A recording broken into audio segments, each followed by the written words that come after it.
Image पिछली बार कैसी थी और इस बार कैसी है? कट करता हुआ महसूस होगा, पीछे कोई cutting point exist. Principal axis की इमेज हमेशा कहां बनती है?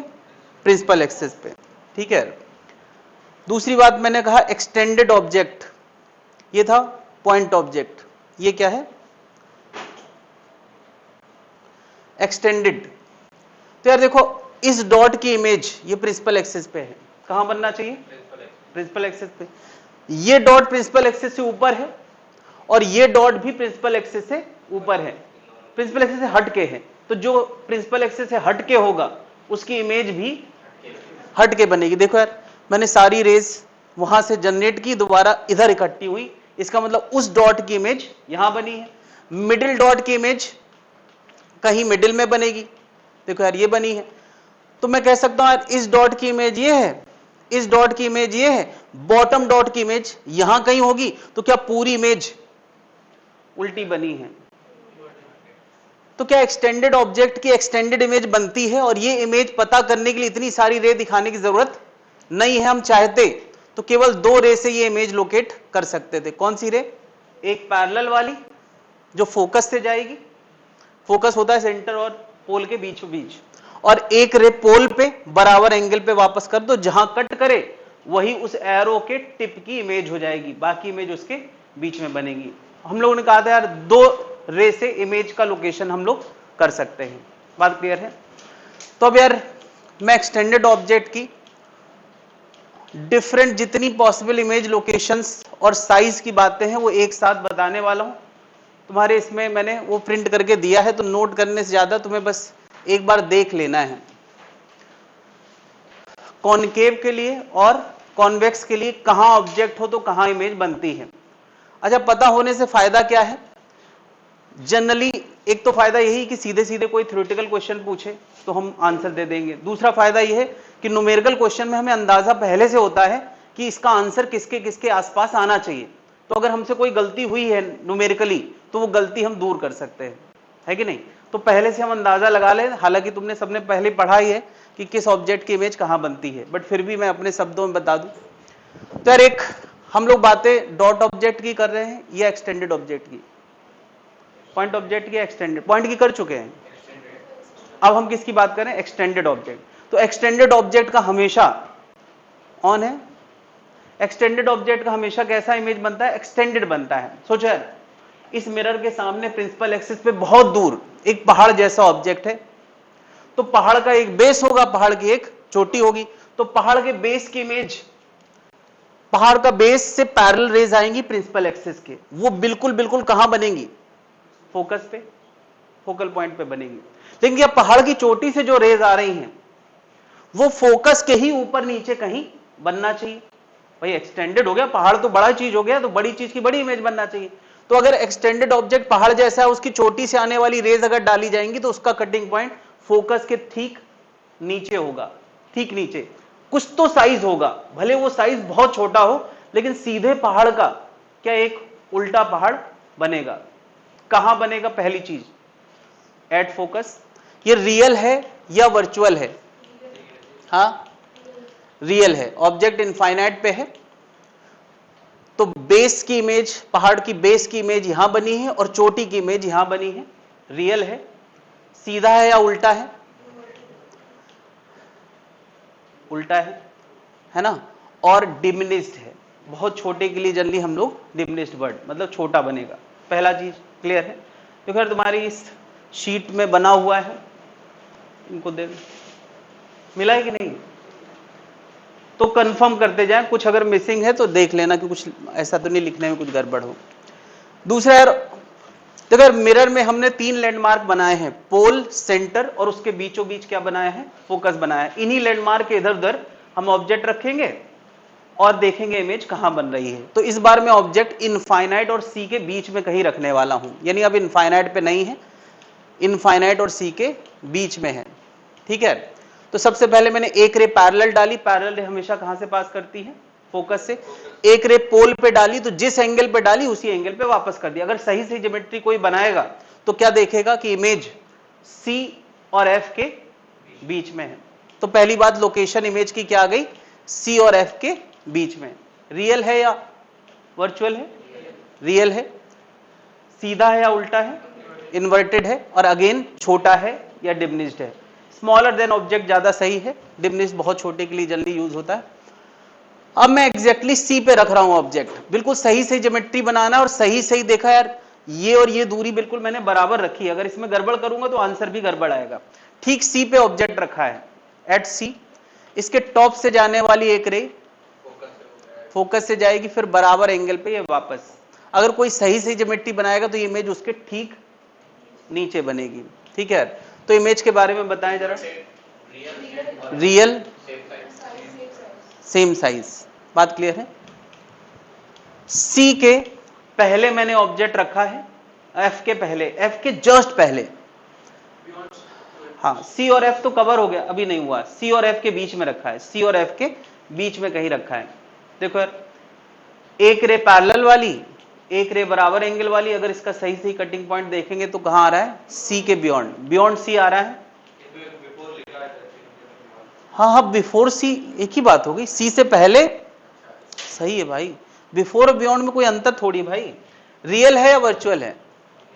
रियल है, इन्वर्टेड है और लार्जर देन द ऑब्जेक्ट है। ठीक है, अब मैं ऑब्जेक्ट को एफ से थोड़ा सा पहले रख रहा हूं, एफ से थोड़ा सा पहले। देखो जरा, ये एफ है, मैंने एफ से थोड़ा सा पहले यहां रखा है। तो यार एक रे ये पैरेलल वाली फोकस से जाएगी और एक ये रे, अगर हम इसको देखेंगे तो ये रेज परफेक्ट पैरेलल से थोड़ा सा अंदर की तरफ टर्न कर रही हैं। अगर ये रेज अंदर की तरफ टर्न कर रही है तो कहीं तो जाके इनफाइनाइट पे मिलेंगी। तो क्या लगता है इमेज कहां बनने वाली है? Eight infinite. एफ माइनस का मतलब एफ से जस्ट पहले, एट इनफाइनाइट। रियल या वर्चुअल? रियल। कट करने वाली है तो मैं कहूंगा रियल होगा, इन्वर्टेड होगा और बहुत बड़ा।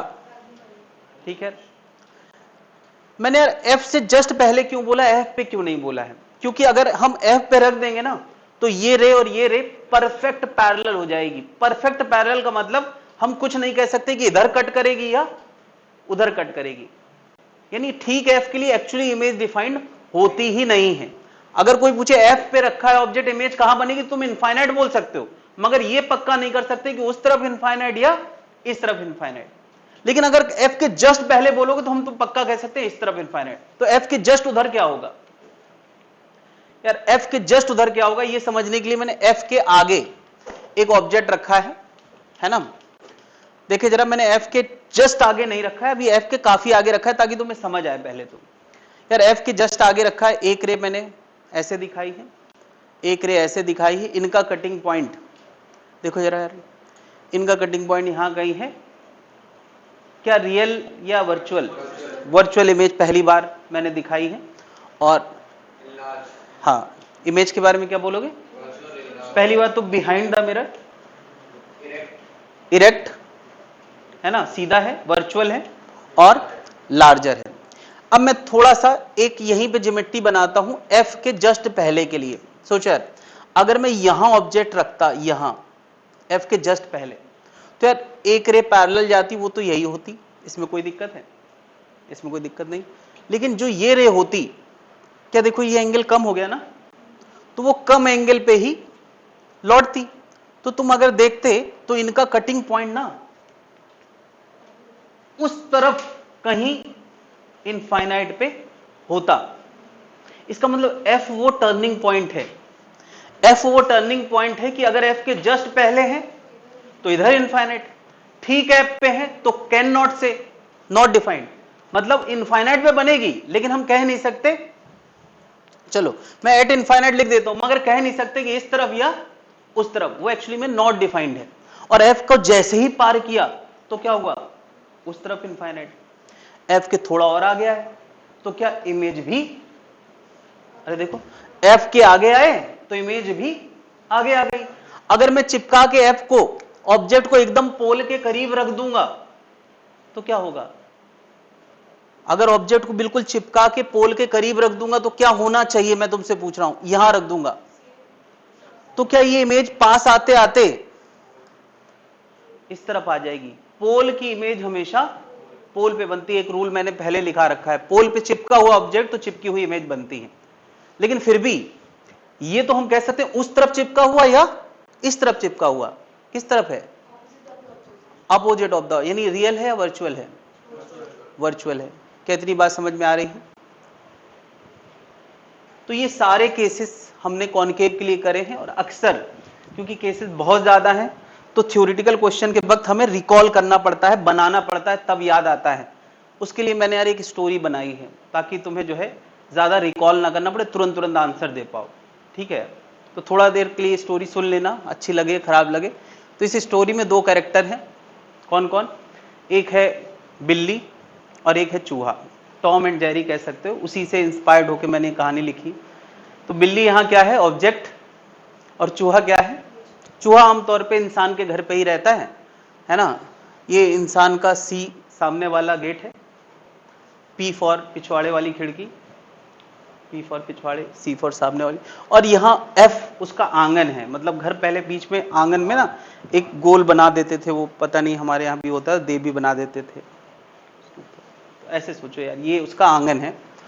और अभी बिल्ली इनफाइनाइट से कहीं गुस्से में चली है चूहे को ढूंढती हुई खाने के लिए।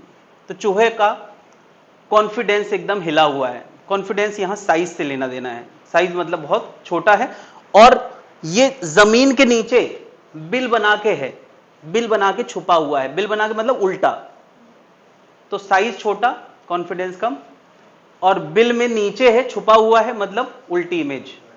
ठीक है, अब क्या है कि इनफाइनाइट से बिल्ली जैसे जैसे आगे बढ़ रही है, चूहा उस आंगन के अंदर से धीरे धीरे जमीन के अंदर ही अंदर बिल बनाता जा रहा है, और जैसे जैसे बिल की दूरी बढ़ती जा रही है उसका कॉन्फिडेंस धीरे धीरे बढ़ता जा रहा है। एक समय आया जब बिल्ली सामने वाले गेट के ऊपर है और ये सामने वाले गेट के जमीन के नीचे है। इसका कॉन्फिडेंस है कि हम चूहे को पकड़ लेंगे, और इसका कॉन्फिडेंस अब है कि हम बच जाएंगे। दोनों का कॉन्फिडेंस बराबर है। ठीक है, बिल्ली और आगे बढ़ती है थोड़ा सा, लेकिन अब चूहा बढ़े हुए कॉन्फिडेंस से काम कर रहा है। तो देखो यार, ये थोड़ा बढ़ता है, ये फोकस तक पहुंचता है, और वो इनफाइनाइट तक। इसलिए काम हमेशा बढ़े हुए कॉन्फिडेंस से करना चाहिए, इससे हमें ये पता चलता है। ठीक है, जैसे यार ये फोकस पे आता है तो चूहा थोड़ी देर के लिए पता नहीं कहां है, गायब हो जाता है पिक्चर से, दैट इज अनडिफाइंड सिचुएशन। और इसके बाद बिल्ली जैसी फोकस पार करती तो खिड़की से उधर दूर कहीं इनफाइनाइट पे उसको चूहा नजर आना शुरू हो जाता है। अब क्योंकि खिड़की छोड़ के बाहर निकल नहीं सकती, तो अब चूहा भी जानता है कि बिल्ली खिड़की नहीं पार कर पाएगी, बिल्ली भी जानती है। तो ये अब जो है एक दूसरे को, यानी ये उसको देखने आ रहा है और वो इसको देखने आ रहा है, ये हो रहा है। और अब बिल में नहीं है भाई, अब जमीन पे है। तो इस बार उल्टी इमेज नहीं, कैसी है? और इस बार चूहे का कॉन्फिडेंस का कहना क्या है? उसको पूरा भरोसा है कि अब हमें कोई, लेकिन हां फिर भी बिल्ली को देख के थोड़ा तो डर लगता ही होगा। तो जैसे जैसे पास आ रहा है वैसे वैसे उसका डर, यानी उसका साइज, कॉन्फिडेंस कम होता जा रहा है। और ये एक आखिरी सीन है कि फिर से दोनों का कॉन्फिडेंस एक बार बराबर होता है। उसे लगता है कि हम खिड़की के थ्रू खा लेंगे, उसको लगता नहीं हम बच जाएंगे, ये लास्ट। तो पूरी सिचुएशन क्लियर है यार। तो अभी यार कैसे क्वेश्चन, पहली बात तो यही क्वेश्चन हो सकता है कि ऑब्जेक्ट सी और एफ के बीच में है, तो बताओ इमेज कहां बनेगी? नहीं क्वेश्चन हो सकता, कहां से? Beyond C, between infinite and C, ऐसे पूछ सकते हैं। कोई तुमसे ये पूछे, चलिए ये तो ये ऑर्डिनरी बातें पहले ही हम कर चुके हैं, डॉट ऑब्जेक्ट के समय ये सारी बातें कर चुके हैं, तो ये तो कोई मुद्दा ही नहीं, ये तो हमें पहले से पता है। क्या सिंगल रे वाले डायग्राम से हमने नहीं सीखा था ये? कोई तुमसे पूछे कि बताओ जब ऑब्जेक्ट इनफाइनाइट से सी आता है, यानी बिल्ली इनफाइनाइट से सी आती है, उस दौरान बिल्ली तेज चल रही थी या चूहा तेज चल रहा था? जब बिल्ली इनफाइनाइट से सी आती है, यानी जब ऑब्जेक्ट इनफाइनाइट से सी आता है, उस समय ऑब्जेक्ट तेज चला या इमेज तेज चली? ऑब्जेक्ट तेज चला है। ऑब्जेक्ट इनफाइनाइट से सी आ गया और इमेज मात्र एफ से, ये भी एक क्वेश्चन हो सकता है, स्पीड को लेके क्वेश्चन हो सकता है, और तुम्हें आंसर का लगभग अंदाजा हो जाएगा कि यार वो तेज है तो इसका आंसर स्लो ही आना चाहिए। क्या बात समझ में आ रही है? फिर जब बताया यार ऑब्जेक्ट सी से एफ चला, सी से एफ, तब ऑब्जेक्ट तेज था या इमेज तेज थी? इमेज तेज थी। अरे देखो, ऑब्जेक्ट जब सी से एफ तक गया उतनी देर में इमेज सी से इनफाइनाइट चली गई। नहीं, फिर बता यार, ऑब्जेक्ट जब फोकस से पोल गया तो इमेज, हाँ, जब ऑब्जेक्ट फोकस से पोल गया उतनी देर में इमेज, तो इमेज और तेज चली, यानी इस दौरान इमेज तेज चली है। क्या ये सारे क्वेश्चन के जवाब हम दे सकते हैं? बताओ। अच्छा, ऑब्जेक्ट और इमेज सबसे करीब कब आए? पोल पे और एक जगह, है ना, सेंटर ऑफ कर्वेचर पे। अगर कोई कहते हैं रियल इमेज के लिए सबसे करीब कब आए? वर्चुअल इमेज के लिए सबसे करीब कहां है? पोल पे। क्या ये सारे आंसर इस स्टोरी में छुपे हुए हैं और इस रे डायग्राम में छुपे हुए हैं? तो क्या इनके लिए मैं हर क्वेश्चन के लिए एक लाइन लिखाऊं? नहीं यार, हमारे पास रिकवरी प्लान होना चाहिए, तो हम पूरी किताब रिकवर कर सकते हैं। दिमाग में वो स्टेप्स पैदा करो जिससे तुम पूरी किताब रिकवर कर पाओ यार। किताब पढ़ना नहीं है यार, किताब कैसे हैंडल करना है वो सीखना है। तो क्या हैंडल हो गई यार? सारे डायग्राम बने हुए हैं, इससे ज्यादा कोई लिखाता नहीं, इसी में से क्वेश्चंस हैं, उसको रन कराना आना चाहिए। जो इमेज एट एफ होगी वो वर्चुअल होगी या फिर रियल होगी? At F not defined. Not defined होगी। अब हमें पता ही नहीं इस तरफ इनफाइनाइट है या उस तरफ इनफाइनाइट में, तो हम कैसे बताएंगे? मिलेंगे ही नहीं कभी, इसीलिए तो मैं नॉट डिफाइंड लिख रहा हूं। भाई पैरेलल कहीं मिलेंगी क्या? यहां पैरेलल से थोड़ा अंदर है इसलिए मिल गई, यहां पैरेलल में आउटवर्ड है इसलिए उस तरफ मिल गई। ठीक है, एफ के लिए हम रियल या वर्चुअल नहीं लिख सकते, एफ से जस्ट पहले के लिए लिख सकते हैं या एफ के जस्ट अंदर के लिए लिख सकते हैं। वही वो जगह है जहां से चीजें टर्न करती हैं। क्या सारे केसेस क्लियर हैं? कॉनकेव के सारे केसेस क्लियर हैं। अब हम किस में आएंगे? कॉन्वेक्स में। कॉन्वेक्स में यार ज्यादा केसेस है ही नहीं। ये F प्लस मैंने पहले नहीं लिखा था। F प्लस का मतलब क्या है? F माइनस का मतलब था F से पहले और F प्लस का मतलब है F के बाद। वो मैंने नीला वाला डायग्राम, उसका यहां पे डिस्कशन है। सारी बातें क्लियर है? कॉन्वेक्स, तो यार कॉन्वेक्स में सिंगल रे से भी हमने बहुत सारी बातें कर रखी हैं। मैंने कहीं भी ऑब्जेक्ट रख दिया है, पहली बात तो लैंडमार्क उसी तरफ है सारे, तो मैं कह रहा हूं मिरर के सामने कहीं भी, है ना, ऑब्जेक्ट कहीं भी रख दिया है, तो बता एक रे पैरेलल डालेंगे वो फोकस से आती हुई होगी। इसके नहीं, इस लाइन को अगर कोई आगे बढ़ाएगा तो वो फोकस से आती हुई होगी, और एक रे पोल पे इनका जो कटिंग पॉइंट आएगा यहां कहीं, वही क्या होगी? इमेज। बात क्लियर है? दो रे से हम इमेज बनाते हैं, एक पैरेलल वाली और एक पोल वाली, तो कटिंग पॉइंट जहां आ जाता है वही इमेज होता है। इमेज ट्रेस करने के लिए यही तरीका है, फील करने के लिए मैं पहले दिखा चुका हूं। तो बता, इमेज के बारे में क्या बोलोगे और ऑब्जेक्ट के बारे में क्या बोलोगे? ऑब्जेक्ट कहीं भी हो, इमेज बिहाइंड द मिरर है, पहली बात वर्चुअल है, और अच्छा, अब मैं कह रहा हूं कि अगर ऑब्जेक्ट इनफाइनाइट पे होता तो क्या इनफाइनाइट पे अगर ऑब्जेक्ट हो, स्पेशली मैं प्रिंसिपल एक्सिस के इनफाइनाइट की बात करूं, तो इमेज कहां बनती थी? फोकस पे। तो अगर एक पहाड़ जैसा ऑब्जेक्ट इनफाइनाइट पे हो तो क्या बोलोगे? फोकस पे एक बहुत छोटा इमेज बनेगा। सीधी बात है यार, इनफाइनाइट के लिए तो फोकस पे बनता ही है। तो अगर इसके सामने इनफाइनाइट पे होता, वो बात भी हमें यहीं से समझ में आ जाना चाहिए। एट इनफाइनाइट होता तो फोकस पे बहुत छोटी वर्चुअल इमेज बन जाती। मैंने उसके आगे की कहानी समझाई, उसके पीछे की तुम्हें खुद समझना है। ऑब्जेक्ट को थोड़ा और करीब ले आए तो क्या होगा? क्या देखो यार, और करीब लाओगे तो ये रे का एंगल बढ़ जाएगा, और बढ़ जाएगा तो कटिंग पॉइंट थोड़ा पास आ जाएगा। नहीं, या देखो ये रे का एंगल बढ़ जाएगा तो इमेज थोड़ा पास आ गई। एकदम ही पोल पे रख दे तो क्या हर बार एक सत्य है कि ऑब्जेक्ट कहीं भी हो मिरर के सामने, इमेज पोल और फोकस के बीच में है। ये सबसे बड़ा सच है। और कैसी इमेज है? वर्चुअल। क्या जनता समझ पा रही?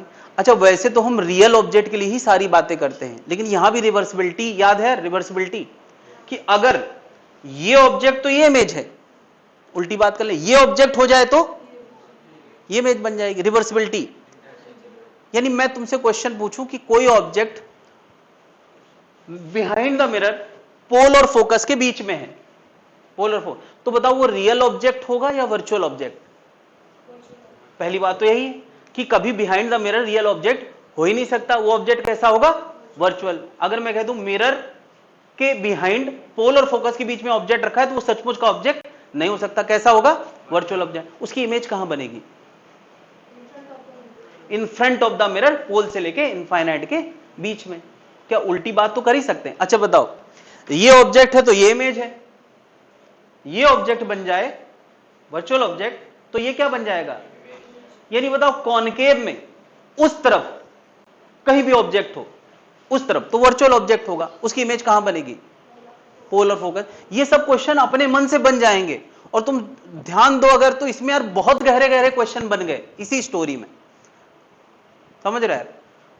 तो फिजिक्स क्या है, रिकवर के पॉइंट ऑफ व्यू सोचो तो बहुत छोटी नजर आती है और जब उसको लाइनों में फैला दो तो बहुत बड़ी नजर आती है। तो हमें इसी पे ध्यान देना है कैसे रिकवर करते हैं।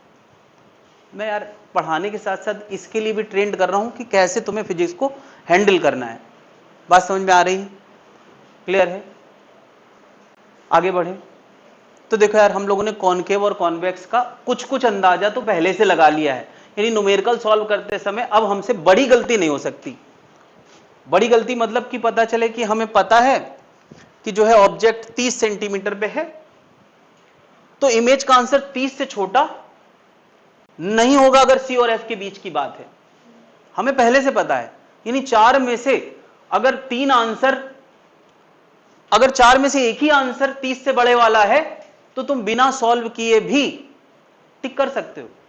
सोचो यार, इस केस में सी और एफ के बीच वाले केस में अगर ऑब्जेक्ट 30 पे रखा है तो इमेज का आंसर 30 से छोटा हो सकता है क्या? नहीं। तो इसका मतलब अगर सारे आंसर 30 से छोटे दिए, एक ही आंसर बड़ा दिया है तो हमें सॉल्व करने तक की जरूरत नहीं है, यानी इसका भी फायदा हम उठा सकते हैं। क्या जनता समझ पा रही है? ठीक है, तो अब हम जरा न्यूमेरिकल पे आते हैं। ठीक है, जितनी थ्योरेटिकल बातें हमें करना थी कर ली हैं, अभी हम लोग न्यूमेरिकल पे आते हैं। अभी तक की कहानी में हम लोगों ने केवल ये फॉर्मूला पढ़ा है, ये फॉर्मूला 1/f = 1/v + 1/u। और एक और बात मैंने करी थी कि अगर कहीं रेडियस ऑफ कर्वेचर दिया हो तो रेडियस ऑफ कर्वेचर 2f होता है, f r/2 होता है, ये भी पता है सबको? नहीं। u क्या है? Object distance. v क्या है? Image distance. और f क्या है? Focal length. ये सबको पता है। अब देखो यार, जब तक ऑब्जेक्ट डॉट है तो इमेज भी प्रिंसिपल एक्सिस पे बनती है। तो क्या u के लिए v का फॉर्मूला ये डॉट ऑब्जेक्ट के लिए ही डिराइव किया गया था, लेकिन अब तो ये एक्सटेंडेड ऑब्जेक्ट है, तो क्या ये फॉर्मूला एक्सटेंडेड के लिए भी काम करेगा? बिल्कुल काम करेगा। अरे भाई, एक्सटेंडेड मतलब क्या, यहीं से ऊपर कर दिया तो इमेज यहां से नीचे चली गई, क्या ये बात, ये फैक्ट थोड़ी बदला कि u के लिए v क्या हो गया? भाई इस डॉट का u इस डॉट पे बनता है, तो क्या इस एरो का इमेज यहां बनेगा तो uv में थोड़ी कोई फर्क आ गया? यानी ये फॉर्मूला अब और थोड़ा नजरिया बड़ा करते हैं। पहले डॉट ऑब्जेक्ट के लिए मैंने पढ़ाया था, अब मैं कह रहा हूं ये फॉर्मूला एक्सटेंडेड के लिए भी वैलिड है। कॉनकेव के लिए या कॉन्वेक्स के लिए? हाँ, दोनों के लिए। अरे दोनों के लिए पहले भी था, दोनों के लिए अभी भी है, बस साइन कन्वेंशन डालना है। साइन कन्वेंशन अभी मैं बात करूंगा, साइन कन्वेंशन फिर से मैं बात कर लेता हूं। साइन कन्वेंशन क्या है? पोल को ओरिजिन की तरह ट्रीट करो। पोल के आगे कैसा? पॉजिटिव। पोल के पीछे कैसा? नेगेटिव। पोल के ऊपर कैसा?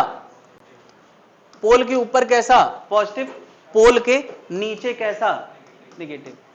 क्या जनता समझ पा रही है? ये वही कोऑर्डिनेट सिस्टम वाला साइन कन्वेंशन है। अगर मैं इसको मूल बिंदु ओरिजिन मानता हूं तो आगे पॉजिटिव, पीछे नेगेटिव, ऊपर पॉजिटिव, तो ये भी कोई मुश्किल काम नहीं है। यानी यार u, v और r का साइन कन्वेंशन होगा। मुझे कोई बता सकता है इस समय u, इस डायग्राम में u कैसा है? नेगेटिव। यानी जब हम न्यूमेरिकल वैल्यू दी होगी 30-40 तो हम -40 लिखेंगे। u एक अलजेब्रिक टर्म है, वो पॉजिटिव भी हो सकता है, तो साइन उसके सामने नजर नहीं आए, रखते समय नजर आएगा।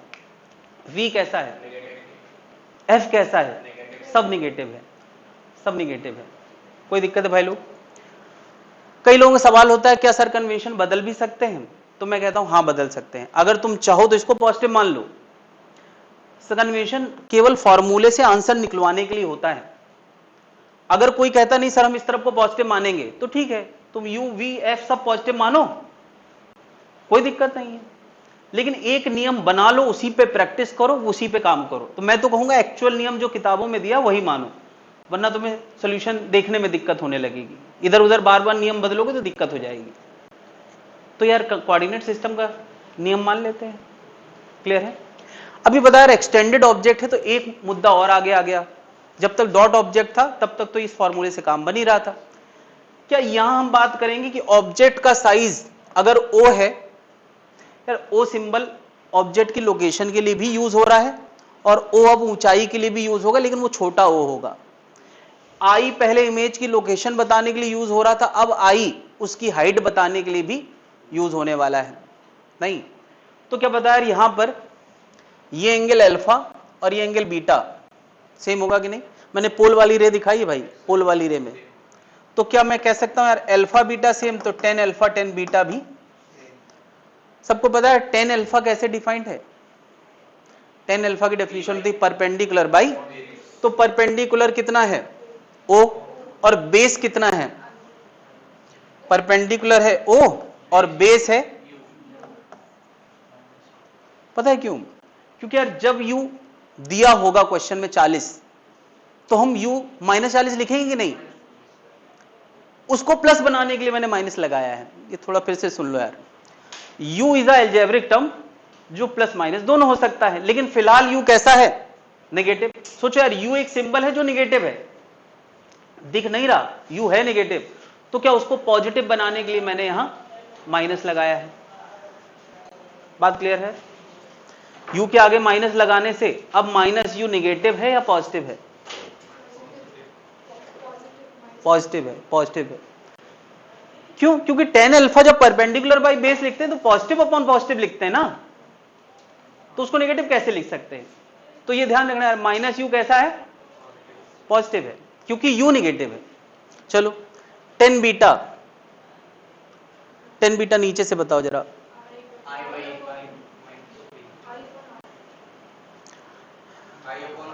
ये एक मिनट, v इधर है भाई, r तो सेंटर की दूरी होती है, v ये है भाई, r सेंटर की दूरी, पता नहीं सेंटर कहाँ है। ठीक है, minus I by minus B. क्यों? अरे भाई इमेज भी तो नीचे है, यानी I itself is a negative term, V itself is a negative term. ठीक है, खैर वो माइनस माइनस कट जाएगा, लेकिन एक माइनस तब भी रहेगा। मैं लाने वाला था आई और ओ का रेशियो, तो देखो ये माइनस माइनस प्लस हो गया है, ये ओ डिवाइड में ले जाते हैं आई बाई ओ, ये v इधर ले आते हैं बाई u, एक माइनस बचा है।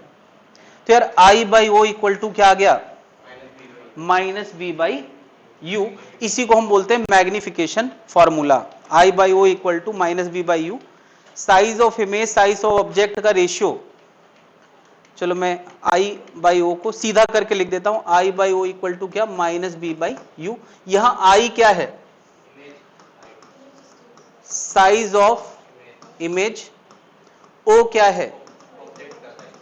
क्या साइज ऑफ इमेज और साइज ऑफ ऑब्जेक्ट का साइन होता है? होता है, ऊपर है तो प्लस, नीचे है तो माइनस। ये इसी को हम लोग m से रिप्रेजेंट कर देते हैं, ये फॉर्मूले को हम क्या बोलते हैं? Magnification formula. तो देखा जाए यार अब हमारे पास ले देखे दो फॉर्मूले हो गए, एक दूरी वाला जो u के लिए v बताएगा, है ना, और एक फॉर्मूला कि i पता हो या o पता हो तो क्या पता चल जाएगा?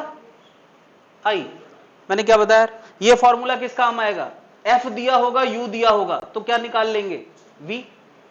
u v दोनों पता चल गया, u v इधर रख दो और ऑब्जेक्ट का साइज रख दो, तो क्या पता चल जाएगा? i पता चल जाएगा। बात क्लियर है? तो यार इतना और नोट कर लें, और अब हम इस पे प्रैक्टिस करने वाले हैं। 12th हो गया आपका इसी साल? पहले कुछ कहीं तैयारी वगैरह, ऑनलाइन ऑफलाइन कुछ नहीं? सेल्फ स्टडी स्कूल के लिए या नीट के लिए? स्कूल के लिए तो स्कूल क्यों नहीं जाते थे? स्कूल गए थे मतलब कोचिंग एक्स्ट्रा के लिए क्या? स्कूल गए थे मतलब स्कूल डमी वाला नहीं था, स्कूल परमानेंट। तो वहाँ जाते थे और नीट के लिए कुछ तैयारी करी थी? ठीक।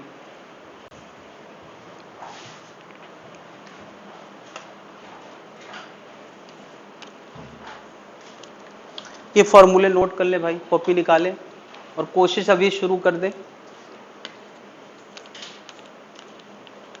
ये सुना सुना लग रहा है, ये सूना सूना लग रहा है? हाँ, लग रहा है छोटी ऊ की मात्रा है, बड़ी ऊ की मात्रा? सुना सुना है, सुना सुना। सूना मतलब दिमाग में झांक रहे कुछ मिल नहीं रहा है, सुना मतलब कि दिमाग में ये सब चीजें।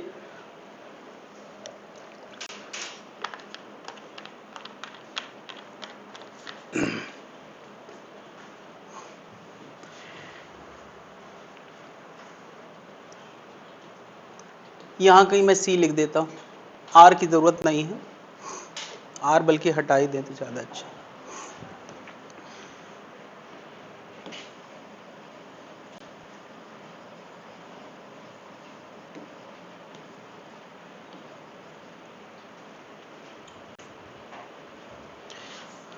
तो ये जो फॉर्मूला हमने बनाया है, इसमें जब भी वैल्यू डालेंगे तो ध्यान रखेंगे आई को भी साइन के साथ डालना है, ओ को भी। यहां बताओ, जब मैंने साइन लगाया है तो कन्वेंशन के तहत लगाया है या उसको पॉजिटिव बनाने के लिए लगाया है? उसको पॉजिटिव बनाने के लिए। यहां कन्वेंशन नहीं लगाया, कन्वेंशन तो न्यूमेरिकल के वक्त लगाया जाता है।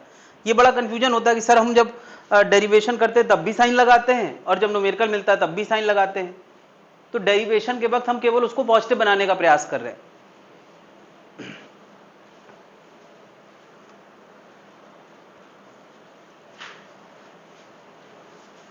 इसको मैं डिस्टेंस फॉर्मूला बोल रहा हूं, और ये क्या है? Magnification formula. दो ही फॉर्मूलों की जरूरत है हमें हर सिचुएशन के लिए।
यस, बिल्कुल।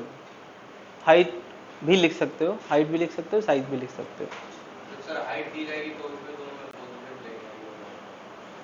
हाइट अगर दी मैग्निफिकेशन पूछा गया तो इमेज और उसकी हाँ, आई और ओ का रेशियो कर दो। दोनों पॉजिटिव नहीं, तुम्हें पता होना चाहिए उस समय कि ऑब्जेक्ट कहाँ है, इमेज कहाँ है। उस आधार पे अगर दोनों ऊपर हैं, कोऑर्डिनेट हाँ, तुम्हें पता होना चाहिए कि ऑब्जेक्ट कहाँ है, इमेज कहाँ है। अगर दोनों ऊपर हैं तो प्लस प्लस लिख दो, एक पॉइंट प्लस है माइनस है तो उस हिसाब से लिखना है।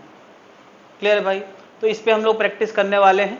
देखो यार, हो या ना हो, तुम अपना प्रयास करते रहो।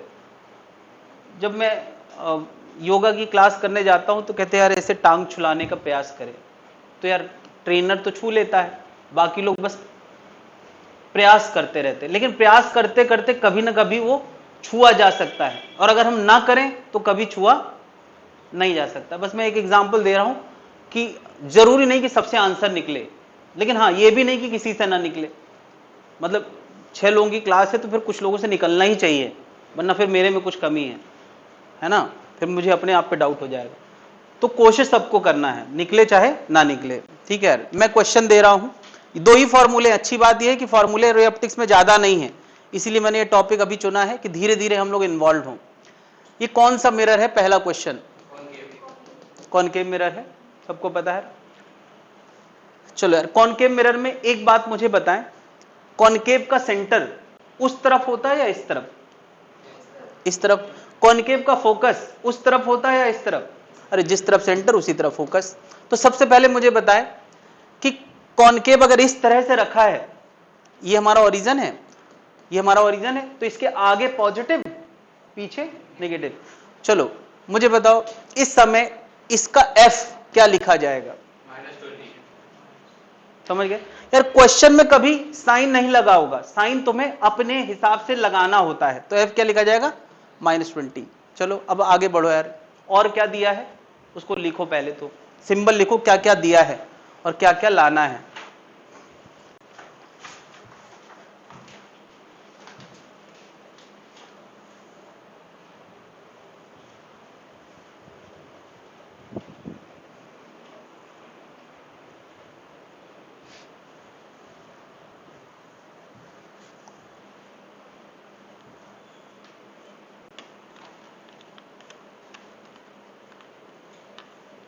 कैमरा हैंग हो जाएगा यार, कॉर्ड को इतना ऐसे मत रखो उलझा के, टच में आया ऐसा काम ही मत करो।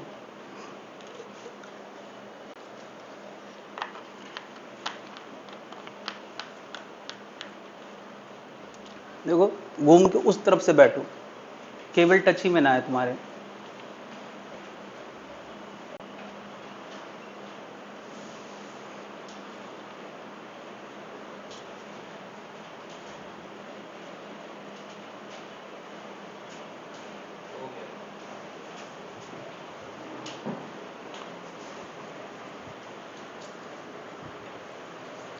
U दिया है, B नहीं U दिया है। ऑब्जेक्ट दूरी क्या होती है? U। ये भी साइन के साथ आ गया, F भी आ गया। और हमें V निकालना है। अगर नहीं, पहले V तो निकालना पड़ेगा भाई, इमेज की दूरी भी तो बताना है। तो कौन सा फॉर्मूला लगाओगे? O दिया है बेटा, I नहीं दिया है, O दिया है। ऑब्जेक्ट का साइज O होता है। तो सबसे पहले V के लिए हमें फॉर्मूला लगाना चाहिए, और फॉर्मूला क्या है? 1/f = 1/v + 1/u। तो यार देखो F दिया है, U कितना है? -60, और V लाना है, तो यही फॉर्मूला लगाना चाहिए। और कोई जिसने निकाला हो जरा दिखाएं। अब हिम्मत नहीं पड़ रही आगे बढ़ने की। F रख दिया। अच्छा बताओ, ये जब इस तरफ लाओगे, अच्छा तुम इसको इस तरफ लाए हो, तो क्या ये माइनस खत्म नहीं हो जाएगा? हाँ हाँ, माइनस माइनस प्लस हो जाएगा। देखो ये माइनस तो क्या हो गया? करो फिर उसके बाद सॉल्व करो। कहाँ पहुंचे? अरे यार फील नहीं हो रहा यार। इन दोनों का एलसीएम 60 होगा, क्योंकि 20 से भी 60 डिविजिबल है, 60 से तो 60 डिविजिबल है ही है। साइन देखें क्या रखा है? U माइनस, ठीक है। अच्छा ये -60 जब उस तरफ गया, नहीं मैंने इसको इधर किया तो बेटा इसको इधर लाओगे तो यहां भी तो माइनस आ जाएगा। इतना मुश्किल मत करो, ऐसे सोचो ये यही है, इसको उधर पहुंचाया है, तो ये प्लस हो गया और फिर अदला बदली कर दी, V आया। ठीक है ठीक है, वेरी गुड। ठीक है, I, हाँ आ गया V, ये 1/v आया बेटा। हाँ चलो, तो 1/-20 बराबर 1/v हमें लाना है, U है -60। क्या ये उस तरफ जाएगा? मैं यार देखो इसको उस तरफ ले जा रहा हूं भाई, इसमें कुछ छेड़खानी क्यों करे, इसको इधर क्यों ले जाए, माइनस लग जाएगा। तो क्या हो जाएगा? 1/60 माइनस का या प्लस का? तो माइनस वाली चीज जब इधर जाएगी तो प्लस की बन जाएगी, और ये माइनस। अब बता 60 और 20 में एलसीएम क्या है? सबसे पहले बड़े नंबर की तरफ देखा करो, वही एलसीएम होता है ज्यादातर केस में। नहीं, इसको सीधे समझो यार, अब तुम टेबल बना के एलसीएम ना निकालो यार। हाँ 61 जा 3 जा, ठीक है। अब देखो जरा इस पूरी लाइन को मैं यहां लिख रहा हूं, -2/60 1/v। तो 2 से 60 को काटो, क्या -1/30 इक्वल टू 1/v? पलट दें तो v बराबर कितना आ गया? कितने लोगों ने मुझसे पहले निकाल लिया है? बस तुम्हें यही अचीव करना है, यही अचीव करना है। जिनसे नहीं हुआ है घबराने की जरूरत नहीं, प्रयास किया, लेकिन मुझसे पहले अचीव करना है ये, क्योंकि मैं सबसे स्लोएस्ट रहना चाहता हूं क्लास में, क्योंकि मुझे आखिरी बच्चे को भी समझाना है। बट तुम्हें फास्ट इसलिए होना है कि एग्जाम की रिक्वायरमेंट है, जितना फास्ट हो सको, मतलब जितना आज में जितना समय लिया है उतने में नहीं, उससे भी कम। ये तुम्हारा टारगेट होना चाहिए, पहले एक्यूरेसी देन स्पीड। बात समझ गया यार? ये वी का आंसर आ गया यार। ये इससे स्लो मत कहना यार, इससे स्लो की प्रैक्टिस नहीं मेरी। हाँ भाई, अब आई लाना है, i by minus we by u. मैं यार ऐसे लिख देता हूं पहले, i by o minus we by u, जो जो वैल्यू डालना डाल देते हैं। देखो मैं इसलिए ब्रैकेट लगा रहा हूं कि थोड़ा देर सोचने का मौका मिल जाए, साइन के साथ रखना है सब कुछ। चलो यहां क्या रखूं? -30 साइन के साथ रखना है। यू कितना रखें? -60। ओ कितना रखें भाई? ऊपर है यार, ऊपर है ना यार ऑब्जेक्ट। चलो तो देखो यार, ये माइनस माइनस खत्म हो गया, 30 दूना 60, तो i बाई 2 -1/2, 2 से 2 खत्म हो गया, तो i बराबर कितना आ गया? -1 सेंटीमीटर। माइनस क्या बता रहा है? नीचे बनी है, और कितने साइज की बनी है? 1 सेंटीमीटर। कितनी दूरी बनी है? 30 सेंटीमीटर। क्या देखो जरा मिलाओ, C के बियॉन्ड ऑब्जेक्ट है, इमेज C और F के, आंसर आया कि नहीं? सोचो तुम्हें 4 ऑप्शन ऐसे दिए हो, एक दिया हो 70, एक दिया हो 80, एक दिया हो 30, और एक दिया हो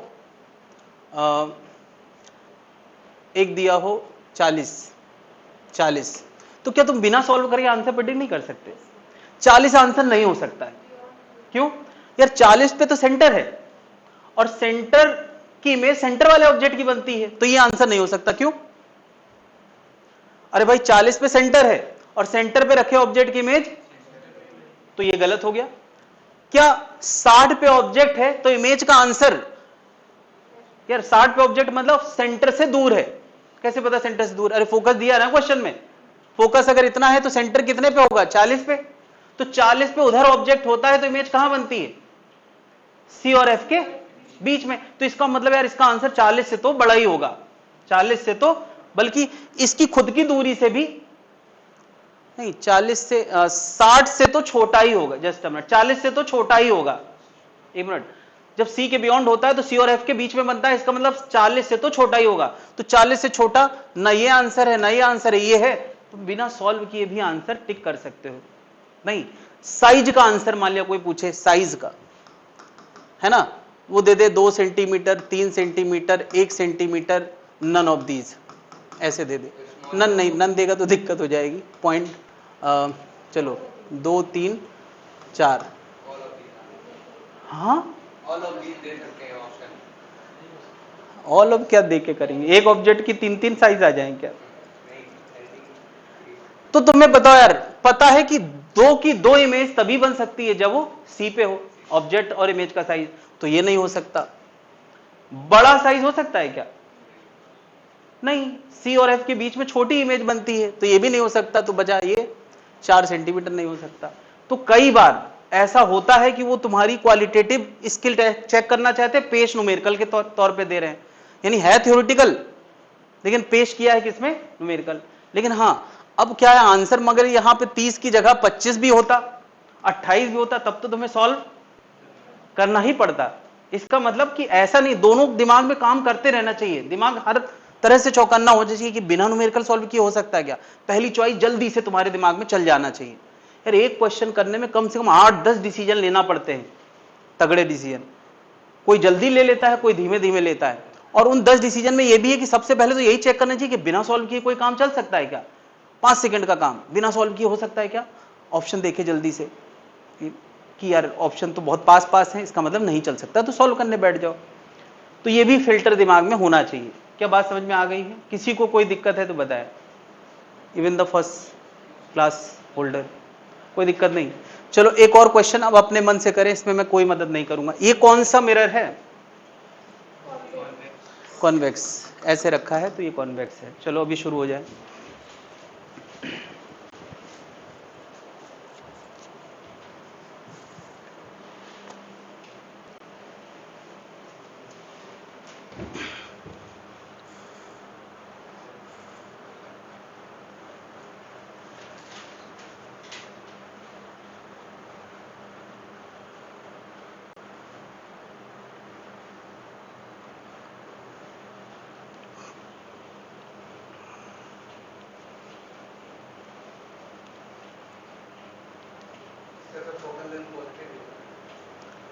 हाँ 20 दिया है। अब यार ये फैसला सब लोग अपने अपने ले।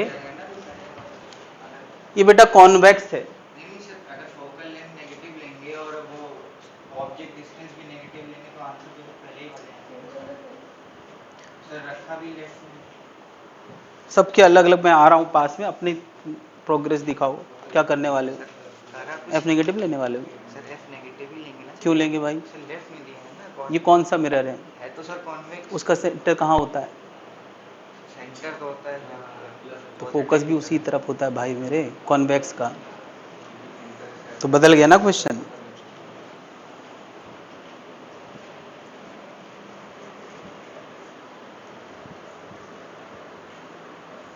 ट्वेंटी है भाई, 2 मत करो। ये 2 काहे लिख रहे हो?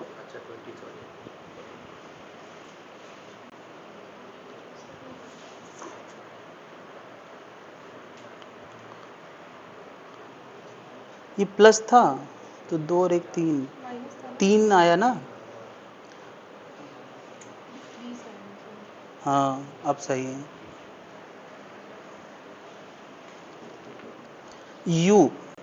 यू का साइन क्या होगा बताओ मुझे। क्या वो पोल इधर है, पोल इधर है, ये पोल है ना, तो इधर पॉजिटिव होता है और इधर नेगेटिव होता है। ये बार बार करेंगे तभी दिमाग में बैठेगा। और अगर कोई सोचता है कि सीधे एग्जाम वाले दिन हमारा सही हो जाएगा तो एकदम गलत है। जब तक 10 क्वेश्चन एक तरह के नहीं किए हैं तो फिर नहीं कर पाओगे।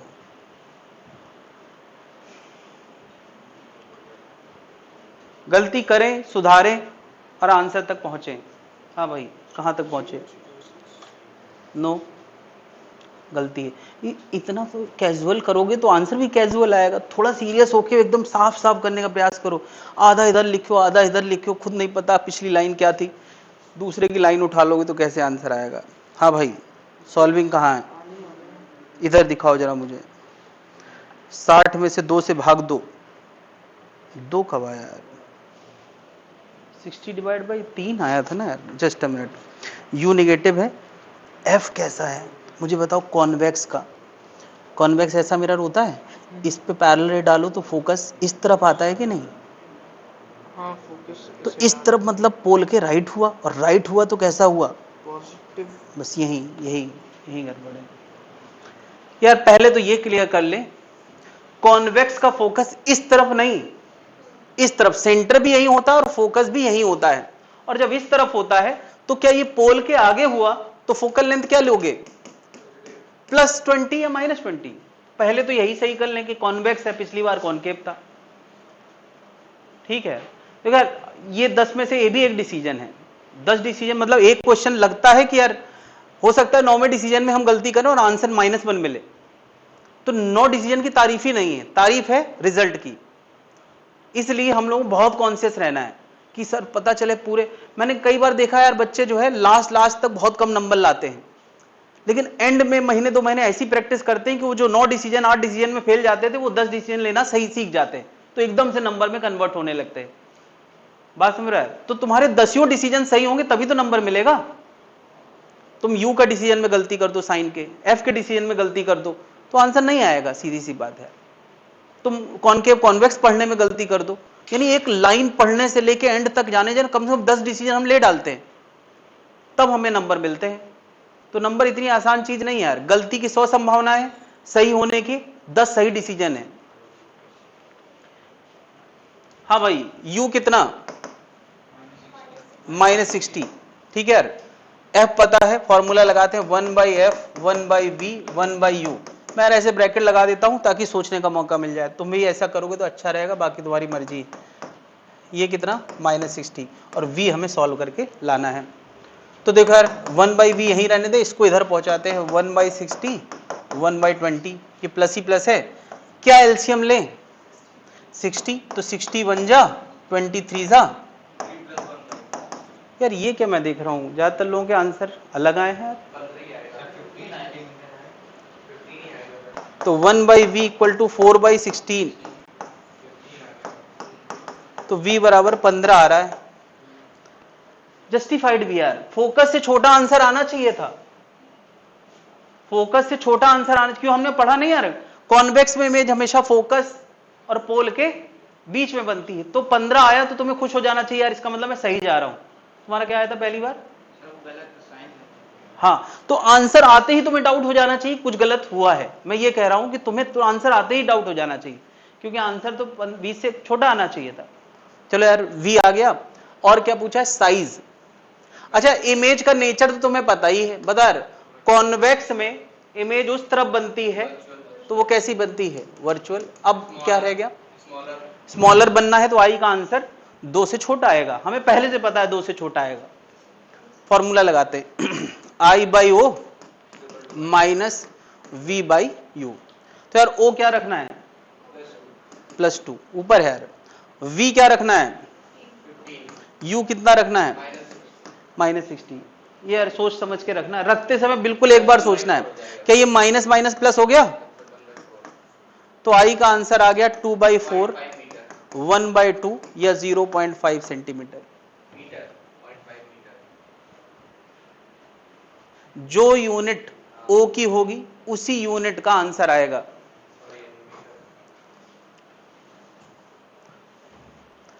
यहां पे O की यूनिट से I की यूनिट तय होती है। कितने लोगों का आ गया मुझसे पहले सही सही? चलो गुड। अगली बार जिनका नहीं आया तो परेशान होने की जरूरत नहीं है, अगली बार मुझसे पहले आना चाहिए, मतलब आना नहीं, मुझसे पहले आना चाहिए। क्लियर है भाई? मौके और भी हैं, अपने आप को पुश करने का प्रयास करें।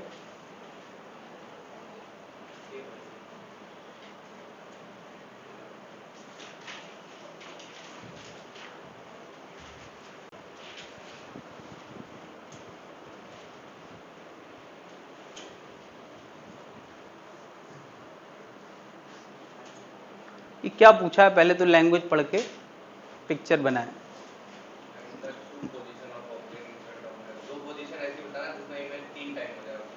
थ्री टाइम्स इमेज बनाना है, ऑब्जेक्ट से 3 गुना इमेज बनाना है। तो ये क्या दिया है? ये 3 टाइम्स, ये क्या दिया है? I = 3O या I/O = 3। Am I right? अगर जो लोग ये समझ गए हैं तो शुरू करें, कुछ करें। लाना क्या क्या है? क्या लाना है? टू पोजीशन ऑफ ऑब्जेक्ट, मतलब क्या लाना है? सिंबल क्या है उसका? चलो शुरू करो, शुरू करो, कुछ सोचना शुरू करो, उसके बाद मैं थोड़ी थोड़ी मदद करूंगा। एकदम से मदद नहीं मिलने वाली यार, जब तुम लोग जख्मी हो जाओगे तभी मदद पहुंचेगी। ऐसे इंडिया में होता है।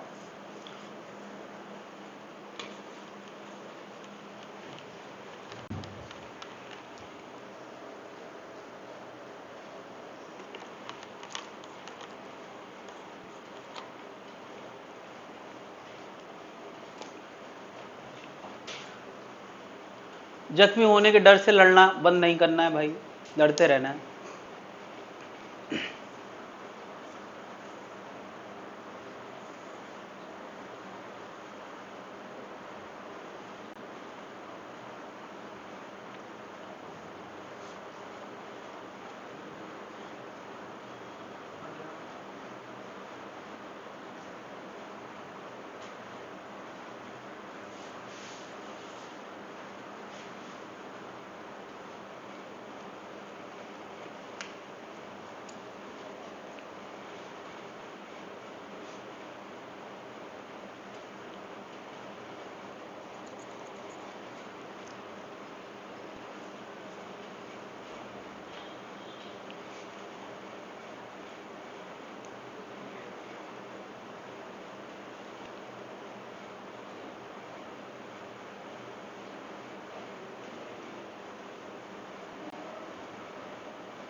तो इमेज 3 टाइम्स ऑफ ऑब्जेक्ट है, या कोई ये कह सकते हैं इमेज और ऑब्जेक्ट का रेशियो 3 है।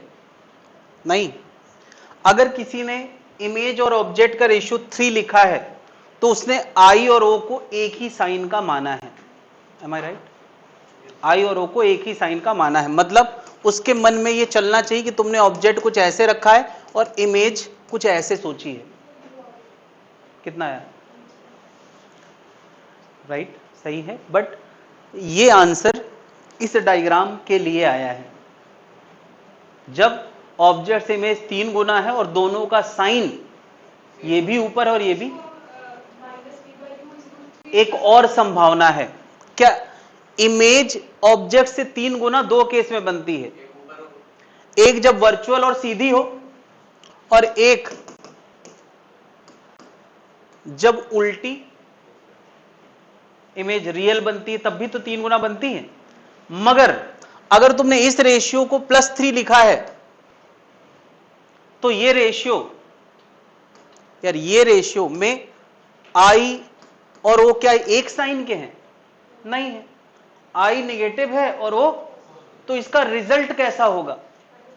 -3। यानी ये एक क्वेश्चन नहीं है, ये 2 क्वेश्चन है कि इस केस में भी यू निकालो, तभी तो लिखा है find 2 positions of object in front of mirror. 2 case में ऐसा हो सकता है कि इमेज उसकी 3 गुना बन जाए, एक बार जब वर्चुअल बनी है और एक बार जब रियल बनी। याद आया 2 केस?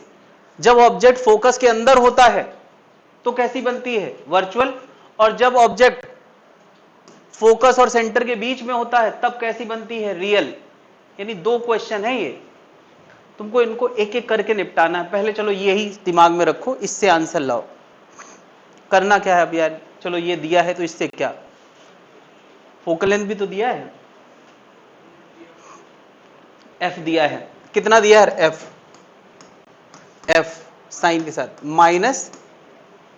-30 दिया। ओके, -30 दिया है। चलो यार, करेक्ट। हाँ भाई, एक तो लाओ कम से कम। तो यार क्या लगाना है हमको? यार जो पता है वही लगाना है। 2 ही फॉर्मूले, अच्छी बात है, 2 ही फॉर्मूले। एक तो ये लगाना है I/O is equal to -V/U। तुम कहोगे सर आपने U और V का साइन नहीं रखा, क्योंकि ना तो हमें U की न्यूमेरिकल वैल्यू पता है, ना तो U और V दोनों अब एल्जेब्रिक टर्म है, हमें इनका साइन नहीं पता तो नहीं रखेंगे। ये एल्जेब्रिक है, कुछ भी हो सकते हैं, जब पता होता है तभी रखते हैं, वरना अननोन मान लेते हैं। ये हो गया। दूसरा फॉर्मूला क्या? एक फॉर्मूले से एक आंसर निकलता है, 2 फॉर्मूले होंगे तभी तो 2 आंसर निकलेंगे, दोनों ही अननोन है। तो दूसरा फॉर्मूला हमारे पास है क्या? 1/f equal to 1/v plus 1/u। तो ये भी नहीं पता यार, दोनों आंसर पता नहीं। क्या u और v का साइन पता है क्या? नहीं पता है, तो u और v एल्जेब्रिक टर्म है, अननोन है, और जब अननोन है तो हमें साइन नहीं पता। अब यार हमारे पास एक ये है, एक ये, 2 इक्वेशन, 2 अननोन। सॉल्व कैसे करना है तुम सोचो जरा, क्या सॉल्व करने के लिए? क्या यहां से v बराबर -3u आएगा? ये उठा के यहां रख देंगे तो ये पूरी इक्वेशन एक अननोन की बन जाएगी। रख देते हैं यार। अब ये एक अननोन की इक्वेशन है तो सॉल्व करना आसान है। क्या बताओ, एलसीएम ले ले। मैं यहां पे 3u एलसीएम लेता हूं तो यहां आएगा -1, यहां आएगा +3। किसी को दिक्कत है? ये कितना आ गया? -1/30। इसको थोड़ा और सॉल्व करते हैं। -1/30 इक्वल टू 2/3u। टेंजा u इधर, -10 उधर ले जाओ तो u कितना आ गया? -b। जस्टिफाइड आंसर है, बिल्कुल जस्टिफाइड है, क्योंकि ये फोकस से छोटा आंसर है। कितनों ने मुझसे पहले ला दिया यार? कोई बात नहीं, कोई बात नहीं, सबके पास ये वक्त आएगा भाई। जो गलती की है अगली बार सुधारना है, और कुछ नहीं। मैंने कुछ ऐसा थोड़ी बता दिया जो तुम्हें पहले बताया नहीं गया। लेकिन केवल बता देने से नहीं सीखता कोई, जब तक 4 न्यूमेरिकल ना करो तब तक कोई नहीं सीखता है। यानी अगर कोई कहते मैं सर वहीं खत्म कर देता जहां पे मैंने साइन कन्वेंशन सिखाया था तो काम चल जाता। बहुत सारे लोग थ्योरेटिकल ही पढ़ाते हैं, वो वहीं पे खत्म कर देते कि अब बेटा सीख गए, घर पे करना। और घर पे जब पहला ही क्वेश्चन आ जाता है और आंसर नहीं निकलता 4 बार ना, तो फिर आगे का पूरा कॉन्फिडेंस खत्म हो जाता है। इसलिए क्लास में करना बहुत जरूरी है। हाँ भाई, क्लास में तुम मेरे कॉन्फिडेंस से करोगे, घर पे तुम्हें अपने कॉन्फिडेंस से करना पड़ता है। यहां तुम्हें भरोसा है कि यार आंसर का जवाब मिल ही जाएगा, है ना, और घर में तुम्हें पता चलेगा यार आंसर तो एक को आ ही नहीं रहे हैं, तो मैं फैलने नहीं देना चाहता। चलते रहो, धीमे चलो चाहे तेज चलो, फैलो मत। फैलना समझते हो ना यार, ज्यादा बर्तन उठा लिए फैल गए, ज्यादा वजन उठा लिया खुद फैल गए, वो नहीं होना चाहिए यार। उतना उठाओ कि चलते रहो। तो ज्यादा लोड तो नहीं हो रहा, ठीक है, थोड़ा थोड़ा लोड लेते रहो यार। सेम स्टेप यहां फिर से करना है, करो और आंसर निकालो, सबके पास मौका है यार। अब यार कॉपी पेस्ट करना है भाई, इसमें मदद मैं आखिरी में करूंगा एकदम, जब तुम घायल हो चुके होगे। सेम स्टेप बस कॉपी पेस्ट करना है, करो यार, हिम्मत दिखाओ। दोनों कॉनकेव है? हाँ सही है, हाँ दोनों में कॉनकेव है ना मिरर? बेटा, जब क्वेश्चन वही है, सोच के देखो। For the focal length of a concave mirror is 30, find the two position in front of the mirror. इसका मतलब किसकी बात? द मिरर, मतलब उसी की बात चल रही। ऑब्वियसली यार क्वेश्चन की लैंग्वेज उतनी ही दी जाएगी। हाँ भाई, आखिरी तक पहुंचे, जरा सॉल्व करने का प्रयास करें। बेटा नून कहाँ चला गया? अच्छा यू है ये, हाँ ठीक, इसको यू लिखो यार, ठीक आ गया।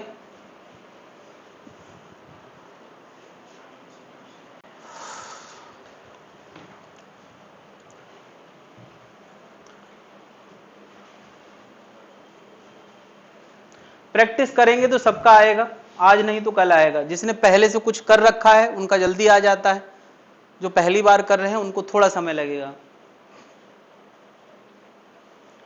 या नहीं भी कर रहा है तब भी आ सकता है, ऐसे कोई जरूरी नहीं है। उसके लिए मैथ्स के कमांड पर डिपेंड करता है। तो यार I by O equal to क्या होता है? Minus we by U. Minus minus खत्म होगा तो v बराबर 3u आएगा। पिछली बार बस वो वहीं से अंतर है, वो माइनस 3u था तो आंसर अलग आया, अब 3u है तो आंसर अलग आएगा। मैं सीधे कर रहा हूं यार, मैं v की जगह 3u लिख देता हूं और ये u है। 3u एलसीएम ले लेता हूं, सब लोग अपने हिसाब से कर सकते हैं। यहाँ आएगा 1, यहाँ आएगा 3, तो ये बन गया 4/3u। 3 टेंजा और माइनस 10 है, u इधर जाएगा 10 इधर जाएगा तो u बराबर -40। ये आंसर आ गया। और अब जस्टिफाइड है यार, ये जस्टिफाइड इसलिए है क्योंकि यार उल्टी इमेज तभी बनती है जब ऑब्जेक्ट c और f के बीच में होता है। तो देखो यार, ये आंसर f से बड़ा है भाई, 30 से बड़ा है और 60 से छोटा है, यानी जस्टिफाइड आंसर है। तो कई बार दो ऑप्शन, जैसे इसके दो आंसर थे, ऑब्जेक्टिव कैसे पूछेगा? पहला ऑप्शन देगा, कुछ ऑप्शन देगा ऐसे यार कि 20, 30, दूसरा देगा यार, मेरे कौन कौन से आंसर थे,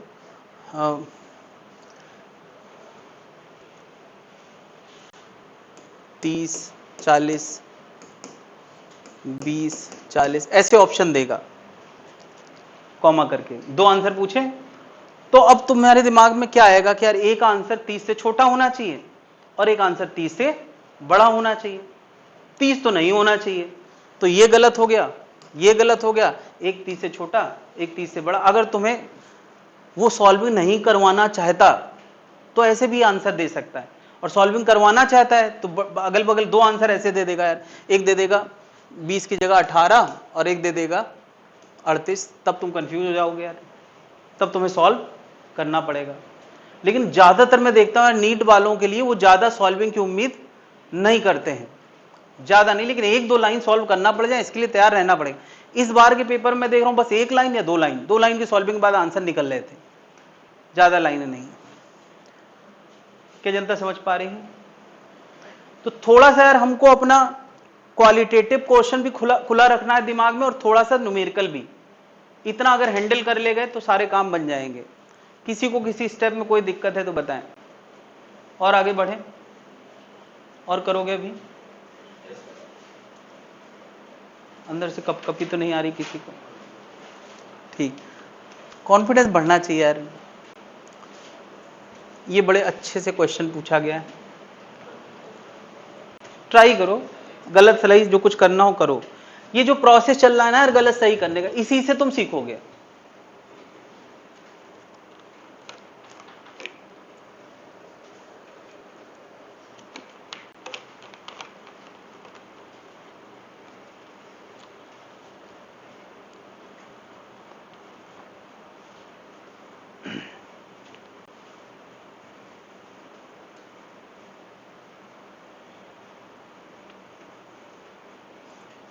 जो मन में ख्याल आ रहे हैं ना वो सबके आते हैं, चाहे जितना इंटेलिजेंट कोई भी हो। कुछ लोग वो ख्याल के जवाब ढूंढ लेते हैं, कुछ लोग वहां स्टक कर जाते हैं। तो तुम्हें चेक करना है कि तुम कहां स्टक कर रहे हो। हर कोई, ये क्वेश्चन सीट में नहीं है।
इस बार बहुत सारे डिसीजंस लेना है।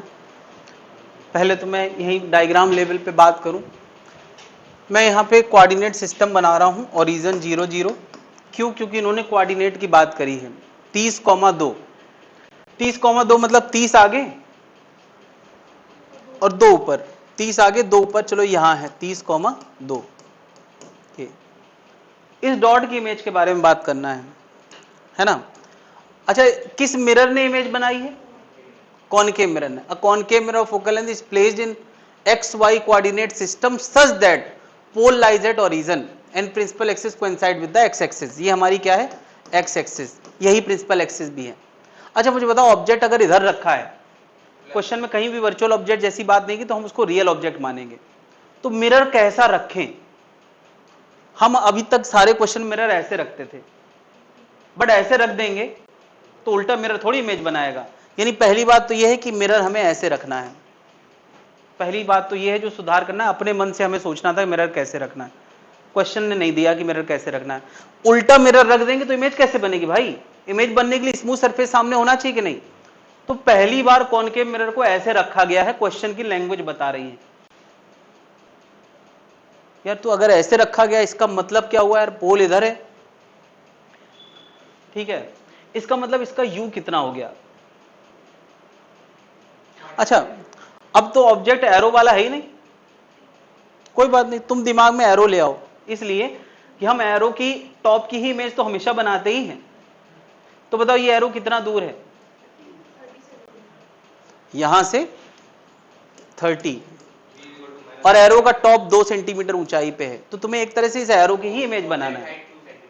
Object height 2 centimetre. भले यार एक डॉट बोला है, लेकिन हमें उसको एरो सोचना है क्योंकि वो प्रिंसिपल एक्सिस से हटके है। अब जरा डायग्राम क्लियर है तो आगे बढ़ें, जो गलती हो चुकी है उनको सुधारें।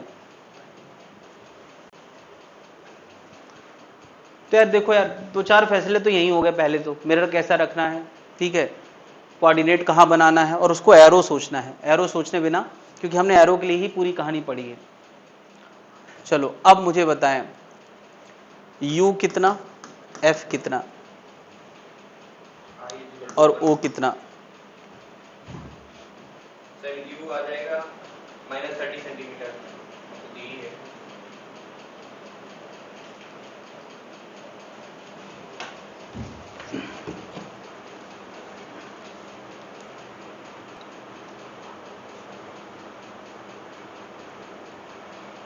प्लस 30 ले लेंगे, इमेज माइनस हो जाएगी।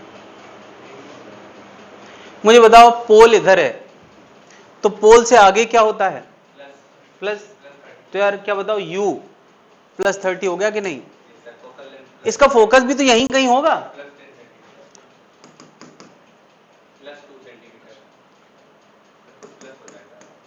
और हमें अब I और V निकालना है। क्या है? करेक्ट।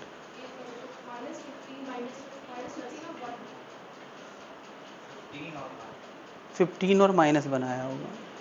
देखो जरा, देखो कहाँ गलती हुई है। 1/f 1/v 1/u, u positive है, सॉरी u पॉजिटिव है। ये इधर पहुंचा दें, इधर आएगा तो माइनस हो जाएगा। 30 एलसीएम ले लें। देखो जरा 1/v बराबर आ गया है 1/,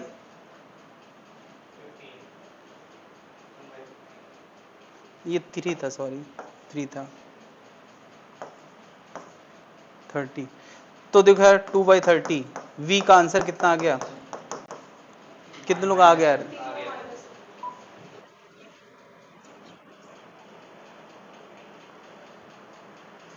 अब लाना है I/O is equal to minus v/u। O की जगह क्या रख दे? 2।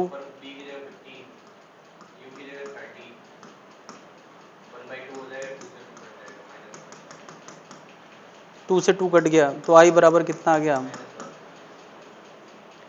कितने लोग आ गए यार मुझसे पहले? यानी यहां कहीं इमेज बनी है, यहां कहीं 15 आगे।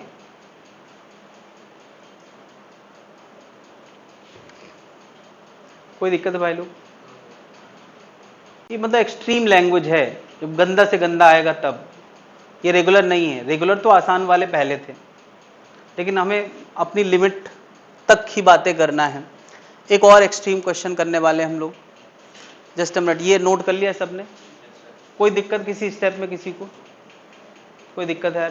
सॉल्विंग की दिक्कत धीरे धीरे जाएगी, अभी है, जब तुम रोज रोज करोगे तभी जाएगी। इसका कोई एक दिन का शॉर्टकट है नहीं।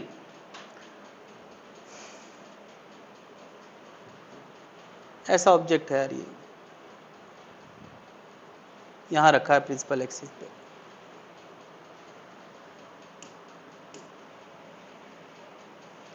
यार इससे पहले हम लोग मिरर के सामने ऑब्जेक्ट रखते थे तो कैसे रखते थे?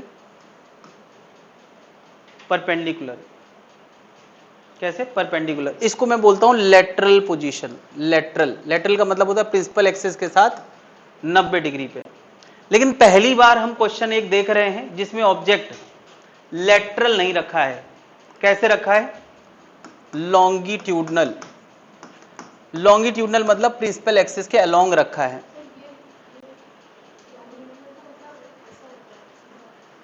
नहीं, गलत बिठा रखा है दिमाग में। जब हम लोग ट्रांसवर्स वेव पढ़ते हैं तो उसमें ऊपर नीचे पार्टिकल जाता है, वो लेटरल होता है, और अलोंग द एक्सिस लॉन्गिट्यूडनल होता है। ऐसे ऐसे लॉन्गिट्यूडनल होता है। कुछ अगर दिमाग में बैठा है तो सही कर लें। ये लॉन्गिट्यूडनल है अलोंग द प्रिंसिपल एक्सिस, ये लेटरल है। ठीक है? मुझे बताएं लॉन्गिट्यूडनल के लिए हमने कोई थ्योरी अभी तक पढ़ा है क्या आई निकालने का? ये बताओ I/O is equal to minus v/u, वो इस के लिए होता है या उसके लिए होता है? इसी के लिए। प्रॉपर मैंने डेरिवेशन समझाया है, वो अल्फा बीटा एंगल बनाया था, और फिर तो वो इसके लिए होता है। मगर क्वेश्चन में पूछा यार साइज बताओ इमेज का, यानी I बताओ, तो क्या ये I वाला फॉर्मूला यहां काम करेगा कि नहीं? नहीं करेगा। पहले तो ये क्लियर कर लें ये ऑब्जेक्ट लेटरल नहीं है, कैसा है, लॉन्गिट्यूडनल। लॉन्गिट्यूडनल ऑब्जेक्ट के लिए अभी तक हमने कोई थ्योरी नहीं पढ़ी है, मगर हमें इतनी ही जो थ्योरी पढ़ी उसी से काम चलाना है, और कुछ मैं बता भी नहीं रहा हूं। तब क्या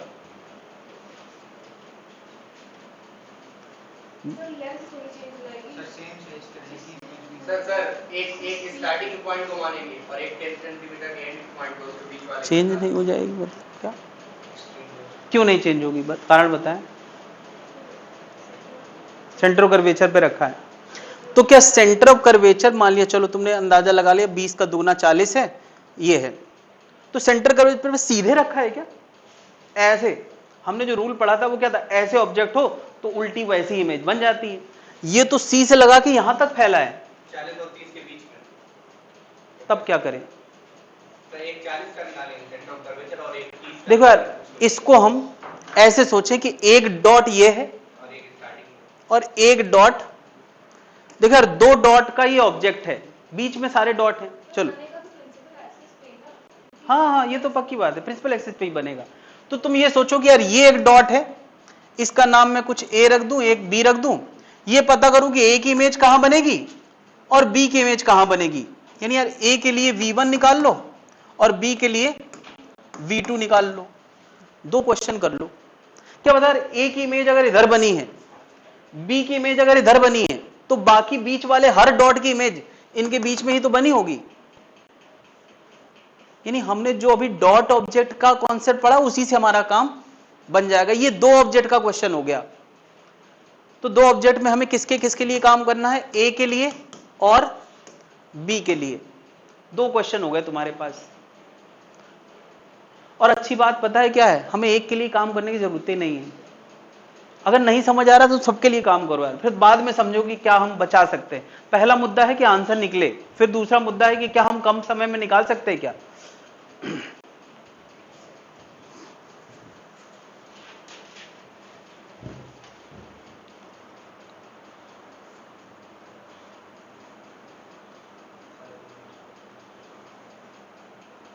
ये 2 डॉट का क्वेश्चन है, तुम्हें यह पता करना है कि ए की इमेज कहां बनेगी और बी की इमेज कहां बनेगी।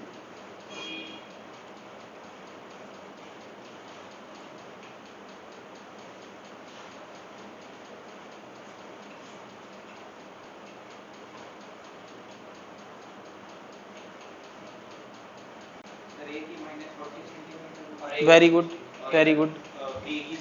ए का यू कितना है, -40, और वी भी आ रहा है -40। ये तुमने सॉल्व करके निकाला है क्या? भाई सेंटर ऑफ कर्वेचर की इमेज सेंटर ऑफ कर्वेचर पे बनती है, तुम्हें पता ही है। यानी ए और ए प्राइम एक ही पॉइंट है। बी का यू कितना है, -30। फॉर्मूला लगाते हैं 1/f 1/v 1/u। इसको सॉल्व करते हैं। अच्छा, सॉल्व कर चुके हैं, ये क्वेश्चन हम लोग सॉल्व कर चुके हैं एक बार। 60 एलसीएम लेंगे, 60 30 दूना 60,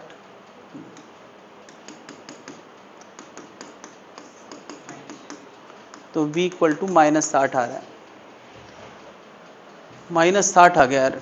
ये वाली v जो है -60 आया है, और ये वाला कितना आया, -40। माइनस का कोई रोल नहीं, माइनस बस ये बता रहा है कि इस तरफ है। तो 40 और 60 के बीच में, यानी ए तो यहीं बन गया यार, ए प्राइम तो यही है, ये हमारी इमेज बन गई। 40 और 60 के कितनी साइज हो गया इसका, बताओ, इसका साइज कितना हो गया, 20 हो गया। 40-60 के बीच में 20 होगा, डबल हो गया। अच्छा, बड़ा तो होना ही चाहिए था।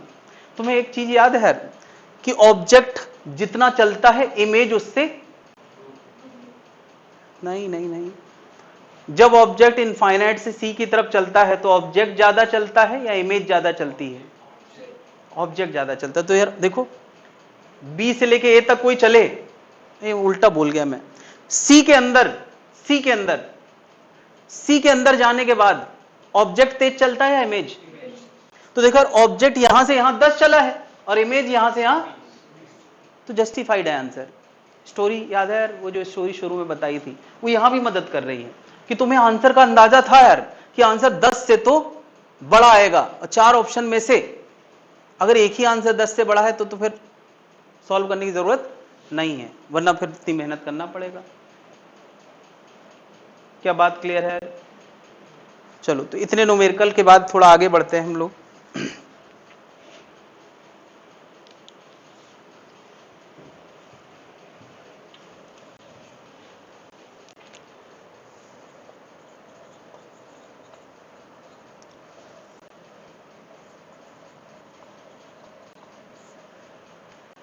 न्यूटन ने यार हर जगह हाथ पैर मारे हैं और अपना नाम लगाना कहीं नहीं भूला है। न्यूटन की अच्छी बात ये थी कि उसको क्रेडिट लेना आता था। न्यूटन के बाद फिर मोदी हुआ है जिसको क्रेडिट लेना आता है। बीच के लोगों को काम करके चले जाते हैं, क्रेडिट नहीं ले पाते। नहीं घूम रहा?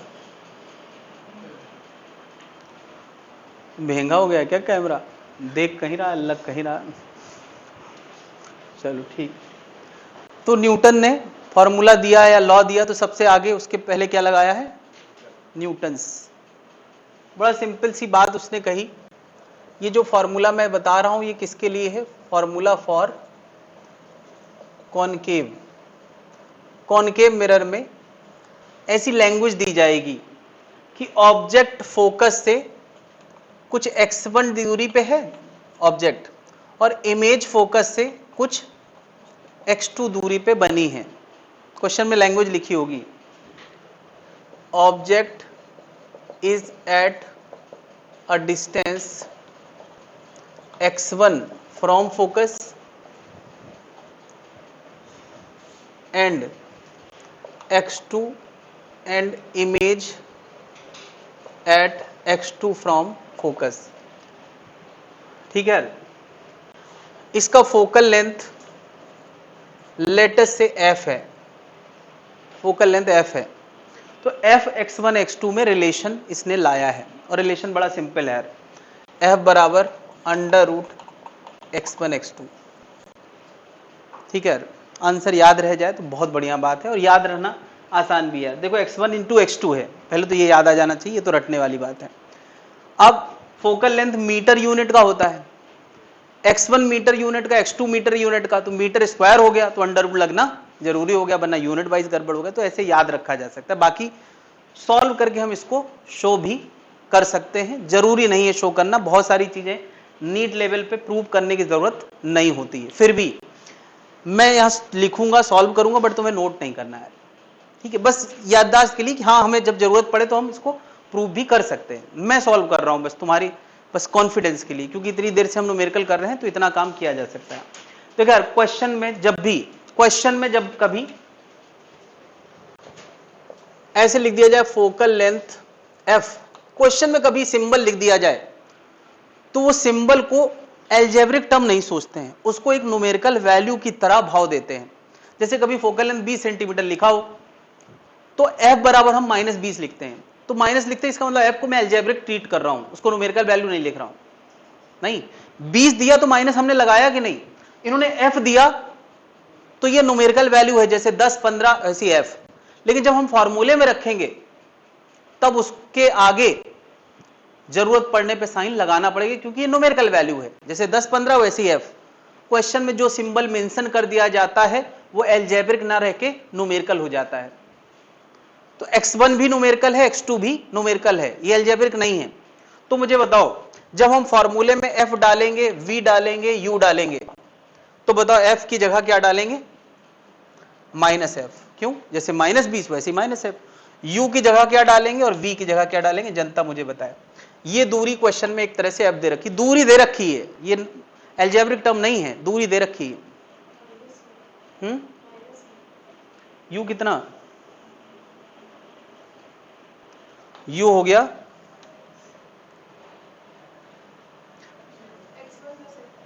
x1 प्लस f माइनस, और v x2 प्लस f। यहां रख देते हैं -f, v हो गया x2 प्लस f, और ये हो गया x1 प्लस, सब माइनस है, सब माइनस, यहां यहां यहां सब जगह माइनस। तो क्या सारे माइनस हम खत्म कर सकते हैं कि नहीं? हाँ, ये माइनस खत्म हो जाएगा। क्या यहां पे x1 प्लस f और x2 प्लस f एलसीएम ले ले? यही एलसीएम ले लिया। यहां x2 प्लस एफ लिखा है तो बच क्या गया, यहां x1 प्लस एफ लिखा है तो बच क्या गया, x2 प्लस एफ। अच्छा, इसको इधर पहुंचा दें, इसको उधर पहुंचा दें, x1 plus F, x2 plus F, और ये हो जाएगा x1 plus x2 plus 2f, और इसके साथ f मल्टीप्लाई हो गया। इनको प्रोडक्ट करेंगे तो 4 टर्म आएंगे, क्या क्या आएगा, x1 x2, इसका करते हैं f स्क्वायर, इसको मल्टीप्लाई करते हैं,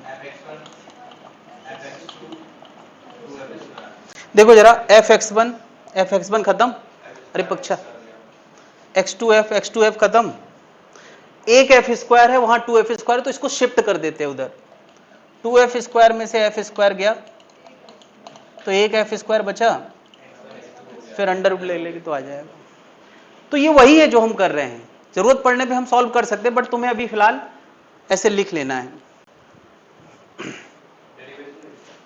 मत करो यार, ज्यादा ज्यादा तुम चलो इधर तक लिख लो, सीधे आंसर, डायग्राम जरूर बना लो। हाँ, डायग्राम बना के ये देन ये आंसर f बराबर अंडर रूट, ताकि ये ना लगे कि एकदम से कहां से आ गया। भाई चीजें कनेक्टेड होती हैं तो याद रखना आसान होता है, ये नहीं लगना चाहिए कि यार ये अचानक से हवा में आ गया, इसका कोई कारण नहीं पता, कारण तुम्हें पता है, लेकिन हाँ सॉल्व करने की जरूरत नहीं। मैं कभी भी नहीं सलाह दूंगा कि नीट में तुम जाओ और ये क्वेश्चन आ जाए तुम सॉल्व करके दिखाओ, बिल्कुल नहीं, तुम्हें रटा ही होना चाहिए। वहां अगर तुम इसको सॉल्व करने के चक्कर में पड़े तो पहली तो बात बहुत कम चांस है कि तुम सही सही निकाल पाओ, और दूसरी बात 4-5-6 मिनट बर्बाद कर देगा एक क्वेश्चन अगर तुम इसको सॉल्व करोगे तो। मेरी तरह 10 बार सॉल्व करके तो बैठे नहीं हो कि तुरंत निकल आएगा।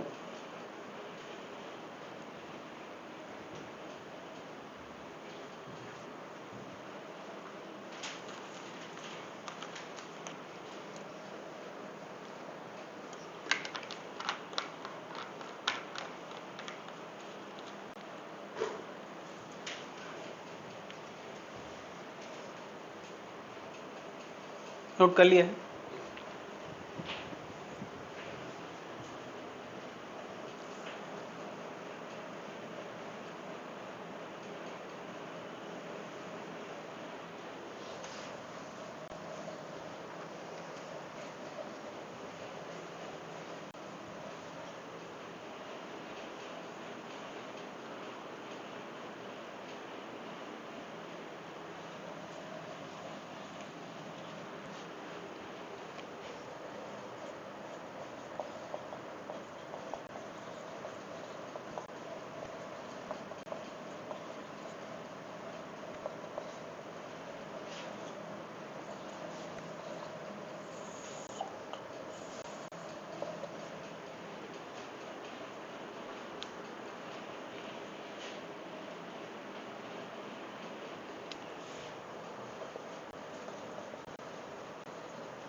हटा दे भाई।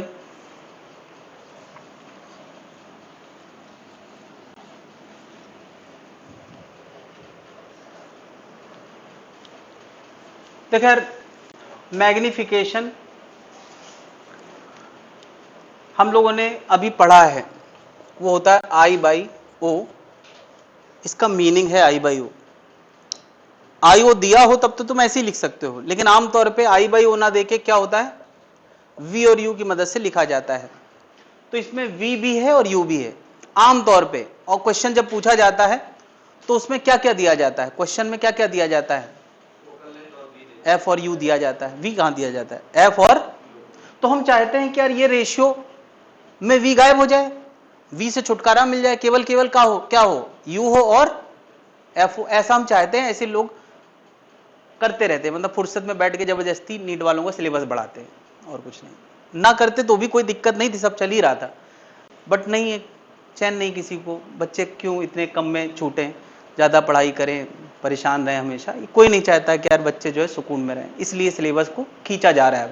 मतलब मुझे तो लगता है कि इतने के बाद सब खत्म हो जाता है ना, बच्चे कुछ समझदार होंगे तो वही समझ जाएंगे, लेकिन नहीं, टॉपिक को खींचना है इसलिए ये बातें करेंगे, और फिर करी जा चुकी हैं, क्वेश्चन बन चुके हैं तो हम छोड़ भी नहीं सकते, यानी मजबूरी यार, करना ही पड़ेगा।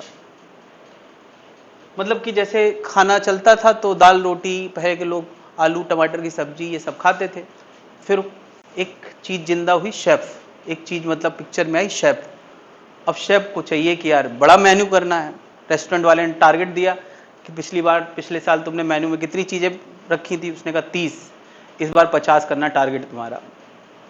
फिर अगले साल हमने 4 स्टार होटल 3 स्टार कर रहे हैं, 100 कर दो, 100 कर दिया उसने। अब करेगा कैसे, वही आलू वही वो सब मिला के कुछ नया बनाएगा, फिर इधर स्टेट का उधर स्टेट का, ऐसे। तो फिजिक्स में भी ये चलता है कि बेसिक कॉन्सेप्ट बहुत कम होते हैं, फिर क्या होता है उन कॉन्सेप्ट को मिला के फर्जी वाली चीजें पेश करी जाती है, फिर वो ये मेन्यू ये मेन्यू ये मेन्यू, तो बहुत सारी हो जाती है, यानी कम चीजों से थोड़ा निकलती है, फिर थोड़ा से और ज्यादा से बहुत ज्यादा हो जाती, तो हम आमतौर पे बहुत ज्यादा लेवल पर रट नहीं पाते, तो ये उसी लेवल की बात है। लेकिन अब क्या नीट में क्या स्पीड का टेस्ट है, तो जितना ज्यादा याद हो जाए उतना अच्छा है, लेकिन जो सबसे आखिरी लेवल है ना, जहां रटना मुश्किल होता है, उससे पहले वाले लेवल से वहां तक पहुंचने का रास्ता अगर तय हो, पता हो, तो हमारे लिए काम बहुत आसान हो जाता है। फिजिक्स में कुछ मेन कॉन्सेप्ट की अगर बात करें तो मैं कहूंगा वो कुछ 70-80 कॉन्सेप्ट्स होंगे, उनसे सब कॉन्सेप्ट बनते हैं, वो हो जाते हैं कुछ 400-500। अब 500 से 5000 बनता है, 5000 से 50000, तो मुझे लगता है कि ठीक है यार, 100 लेवल से 500 लेवल तक जाने का रास्ता ना पता हो तो 500 चीजें तो पता करना पड़ेंगी कम से कम। अब 500 से 5000 कैसे बनती हैं उसकी स्किल डेवलप करेंगे, और 5000 से 50000 कैसे बनाएं उसकी भी स्किल डेवलप करेंगे। हम यार अनलिमिटेड मेमोरी के नहीं हो सकते हैं, क्या हो सकता है क्या 5000 लेवल पे चीजों को रटने की कोशिश करोगे, नहीं ना, तो थोड़ा सा स्किल डेवलप करेंगे कैसे हम 500 से 5000 तक जा सकते हैं। ये वही फॉर्मूला बताने वाला हूं जो 5000 की कैटेगरी का है, क्लियर है। तो इसके लिए तुम्हें थोड़ा ज्यादा चौकन्ना रहना पड़ेगा, मेथड भी समझना चाहिए और रिजल्ट याद रखने का प्रयास करना चाहिए, हो जाए तो अच्छी बात, एग्जाम तक नहीं हो जाए तो भी अच्छी बात है, हमारे पास मेथड तो ही है। तो यार देखो यार, m इक्वल टू होता है -v/u, अगर उसको f में लाना है तो v गायब कर दो, v गायब कर दो f और u के टर्म में, तो आ जाएगा। अब v गायब कौन से फॉर्मूले से करें बताओ, 1/f equal to 1/v plus 1/u, तो मैं यहां से 1/v उठा के यूज करना चाहता हूं। देखो यार, इस तरफ u आएगा तो माइनस बन जाएगा, नहीं, अब क्या करें, uf एलसीएम ले लें, ये आ गया, ये आ गया यार। तो v की जगह तुम क्या लिखने वाले हो, uf अपॉन, चलो लिख देता हूं यार मैं, v की जगह में लिखने वाला हूं uf upon u minus F, में से u डिवाइड हुआ तो u कट गया, ये माइनस यहां अच्छा नहीं लगेगा, अंदर ले जाते हैं, तो इसको क्या लिख सकते हैं, हाँ अच्छा एक बात बताओ, इस पूरे प्रोसेस में मैंने u और v का साइन रखा है क्या, नहीं रखा है, इसका मतलब ये एक फॉर्मूला था, ये एक फॉर्मूला था जो दोनों मिरर के लिए काम करता है, ये भी एक फॉर्मूला है जो दोनों मिरर के लिए काम करता है। अगर इस फॉर्मूले को पर्टिकुलर बनाना है इसके या इसके लिए तो साइन रखना पड़ेंगे। तो अभी तक हम फॉर्मूले से नया फॉर्मूला लाए हैं, और इस फॉर्मूले में अच्छी बात क्या है कि v कहीं चर्चा में नहीं है। क्या ये काम करना कोई मुश्किल काम है, भूल जाओ तो तुरंत रिकवर कर सकते हैं, क्या जनता समझ पा रही है। इसकी और इसकी मदद से हमने एक नया ला दिया है और कुछ नहीं।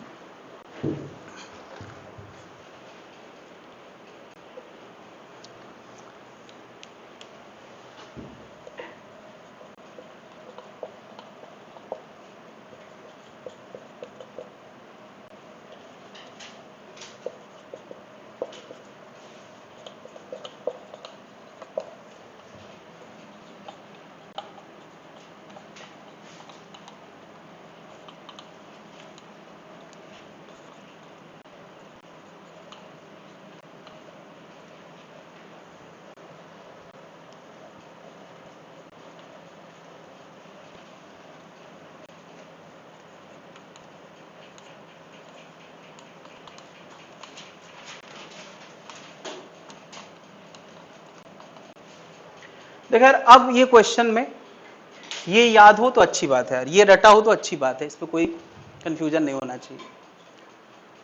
अब मुझे बताओ यार, कॉनकेव लेंस, कॉनकेव मिरर, और क्वेश्चन में ये दिया है, क्वेश्चन में लिखा होगा साफ साफ, object is at a distance u और image focal at distance f। मैं इसमें यार एक सिंबल में थोड़ा जीरो लगा देता हूं ताकि थोड़ा अलग लगे। तो क्या बता, u देना और f देना ये पर्टिकुलर हो गया, या u और v फॉर्मूले वाले सिंबल हैं? क्वेश्चन में जब कभी लिखा होता है फोकल लेंथ 15 और ऑब्जेक्ट डिस्टेंस 60, तो तुम क्या करते हो, उनके आगे साइन लगाते हो ना। तो जैसी कोई चीज क्वेश्चन में मेंशन कर दी तो वो न्यूमेरिकल वैल्यू बन गए, तब तुम्हें सब कुछ साइन के साथ रखना पड़ेगा।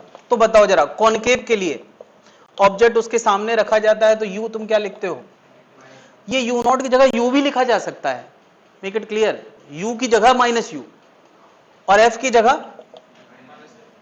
अच्छी बात यह कि दोनों में माइनस है ना, तो लुक में कोई फर्क, यहां माइनस आएगा, यहां माइनस आएगा, यहां माइनस, तो ये आंसर वही बन जाएगा, दोनों में माइनस है इसलिए। अरे देखो मैं करके दिखाता हूं, क्या बता रहे, ये फॉर्मूला अब क्या बन गया, -f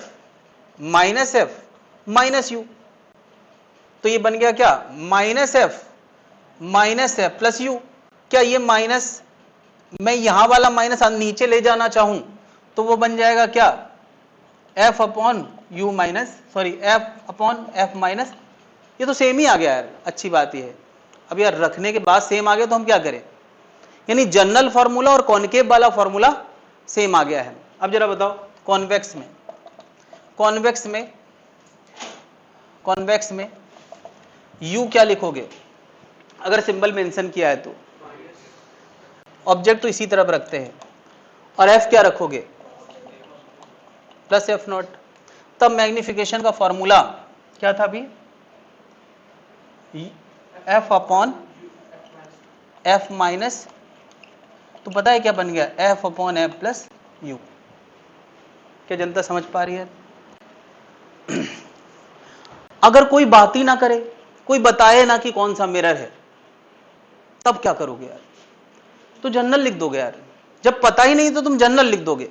कोई कॉनकेव कह दे तो ये लाओगे, सेम ही आता है, कॉन्वेक्स कह दे तो ये लाओगे। इसमें बड़ा विरोधाभास है, लोग तरह तरह के तर्क देते हैं, लेकिन मैं बहुत क्लियर कट बता रहा हूं, यही करने पे नंबर मिलेंगे जो मैं बता रहा हूं। इसमें किताबों में भी अलग अलग राय है, कुछ लोग साइन रखते हैं, नहीं रखते हैं, तरह तरह का। तो तुम्हें क्या, अगर कुछ ना दिया हो तो तुम्हें कौन सा आंसर टिक करना है, ये वाला, कुछ नहीं पता कॉनकेव है कि कॉन्वेक्स है, तो ये कह दे कि कॉन्वेक्स है, कह दे कि कॉनकेव है, तो भी वही है। बात क्लियर है क्या? जैसे मैंने ये काम f और u में किया है, तो अब किसी के दिमाग में और खुराफात आई कि यार स्टूडेंट तो सीख गया, इसको चैन से हो गया, अब यार इसको और परेशान करना है, तो अब क्या करें।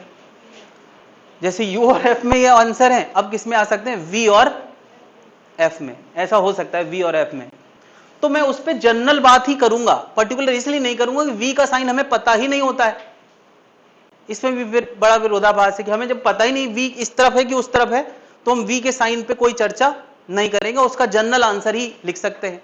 क्या कोई मैग्निफिकेशन का general formula in terms of magnification, in terms of f and v ला सकता है? मैं तुम्ही से कह रहा हूं कि अभी प्रैक्टिस करो जरा, v और f में लाना है, अब u गायब करना है। पिछली बार क्या गायब किया था, v गायब किया था और u f में आंसर आया था। अब क्या गायब करना है, u गायब करना है और v और f में आंसर लाना है। देखिए कितने लोग ला पाते, जनरली लाना है, पर्टिकुलर करना ही नहीं इसको।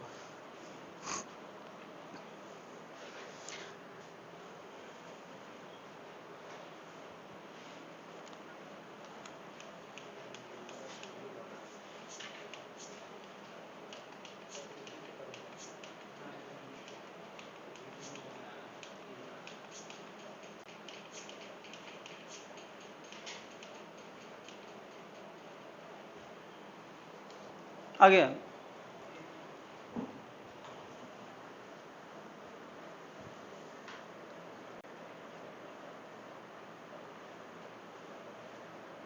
फॉर्मूला लाया है इसलिए साइन नहीं रखना है, फॉर्मूला ही लाना है। तो 1/u की जगह, ठीक ठीक ठीक, फॉर्मूला ही लाना है, पर्टिकुलर आंसर, ये पर्टिकुलर आंसर्स हैं, वो फॉर्मूला है, तो फॉर्मूला से फॉर्मूला लाना है। मैग्निफिकेशन का मतलब होता है I/O, जो कि लाया जाता है V और U की मदद से। हमें इसमें क्या गायब करना है, क्या अपीयर कराना है? क्या गायब करना है? U गायब करना है, F अपीयर कराना है, F और V अपीयर कराना है। तो यार हम लोग U की जगह क्या लिख सकते हैं, ये, इसको थोड़ा सॉल्व कर ले, बल्कि सॉल्व मत करो यार, देखो जरा, क्या इसको हम 1/u ही तो लिख सकते हैं भाई, -v/u है तो वो 1/u ही तो है, और 1/u की जगह क्या आया है, इसको थोड़ा सॉल्व कर लेते हैं, क्या आया है, v - f/vf, v से v गया तो ये क्या आंसर आ गया, f - v/f। थोड़ा सा याद रखने लायक है, देखो f - u f और f - v/f, और इसका हम पर्टिकुलर नहीं कर रहे हैं क्योंकि पर्टिकुलर के लिए हमें श्योर ही नहीं है कि v कैसा है। क्लियर है, कोई दिक्कत है?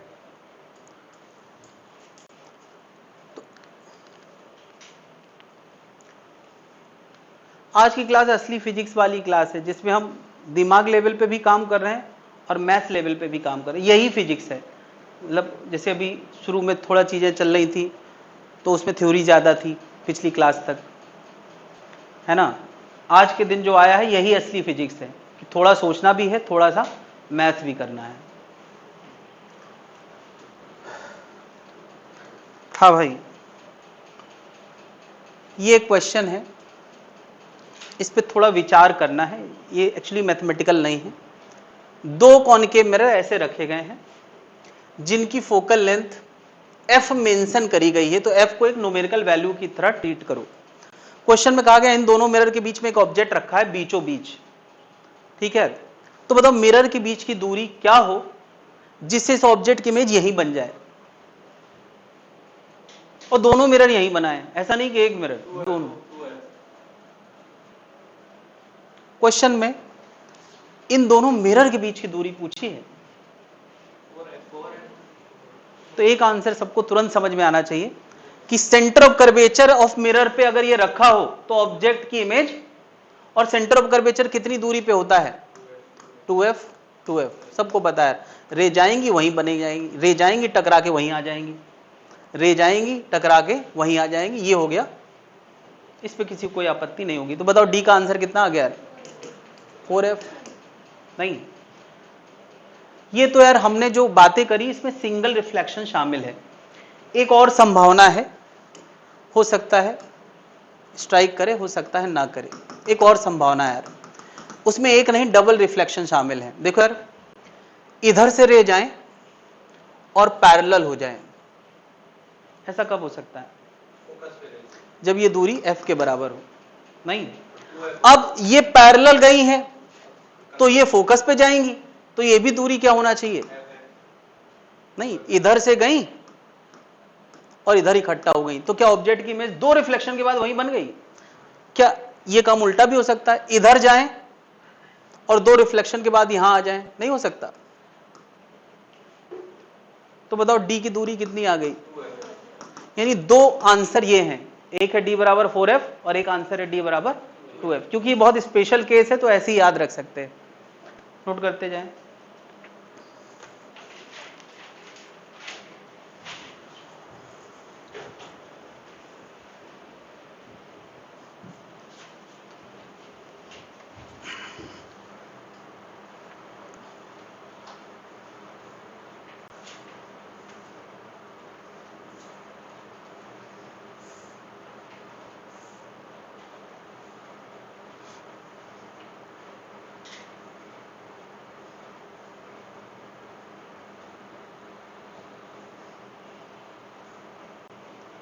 अनु, असाइनमेंट रे ऑप्टिक्स का है यहाँ पे, दो लेके आओ।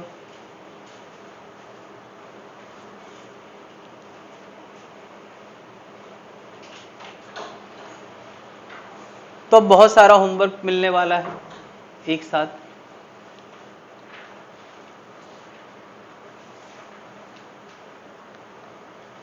अभी ये खत्म नहीं हुआ है, इसमें और भी बातें हैं जो अगली क्लास के आधे घंटे में खत्म हो जाएंगी, बट इतना फ्रीज होने के बाद ही वो बातें करेंगे कि वो बातें बहुत अजीब हैं और जरूरत की नहीं है, ज़्यादा रेयर बातें, कभी कभी शायद उस पर चर्चा होगी। हाँ, उसके बाद आएगा सिंगल बाउंड्री रिफ्रैक्शन। मिरर में रे एक ही तरफ रहती हैं, लेंस में रे आर पार चली जाती हैं, है ना। उसमें रिफ्रैक्शन का नियम लगता है स्नेल्स लॉ के हिसाब से, यहां रिफ्लेक्शन के नियम के हिसाब से रे जाती हैं। तो अभी लेंस नहीं आएगा, इसके बाद सिंगल बाउंड्री रिफ्रैक्शन है। इसके जो क्वेश्चन आप ट्राई कर सकते हैं, अच्छा इसमें सब मिक्स ही दिए हैं, तो मैं ये बताऊं कि कौन सा ट्राई नहीं कर सकते हैं। पेंसिल है,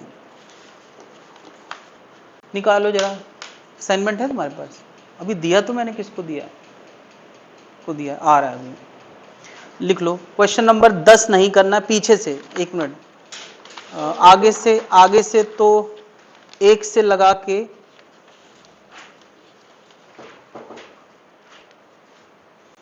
लगा के ये पूरे ही करना है 56, पूरे ही करना है 56 तक। इसमें कोई रियायत नहीं है, बहुत सारे हैं मगर करना है।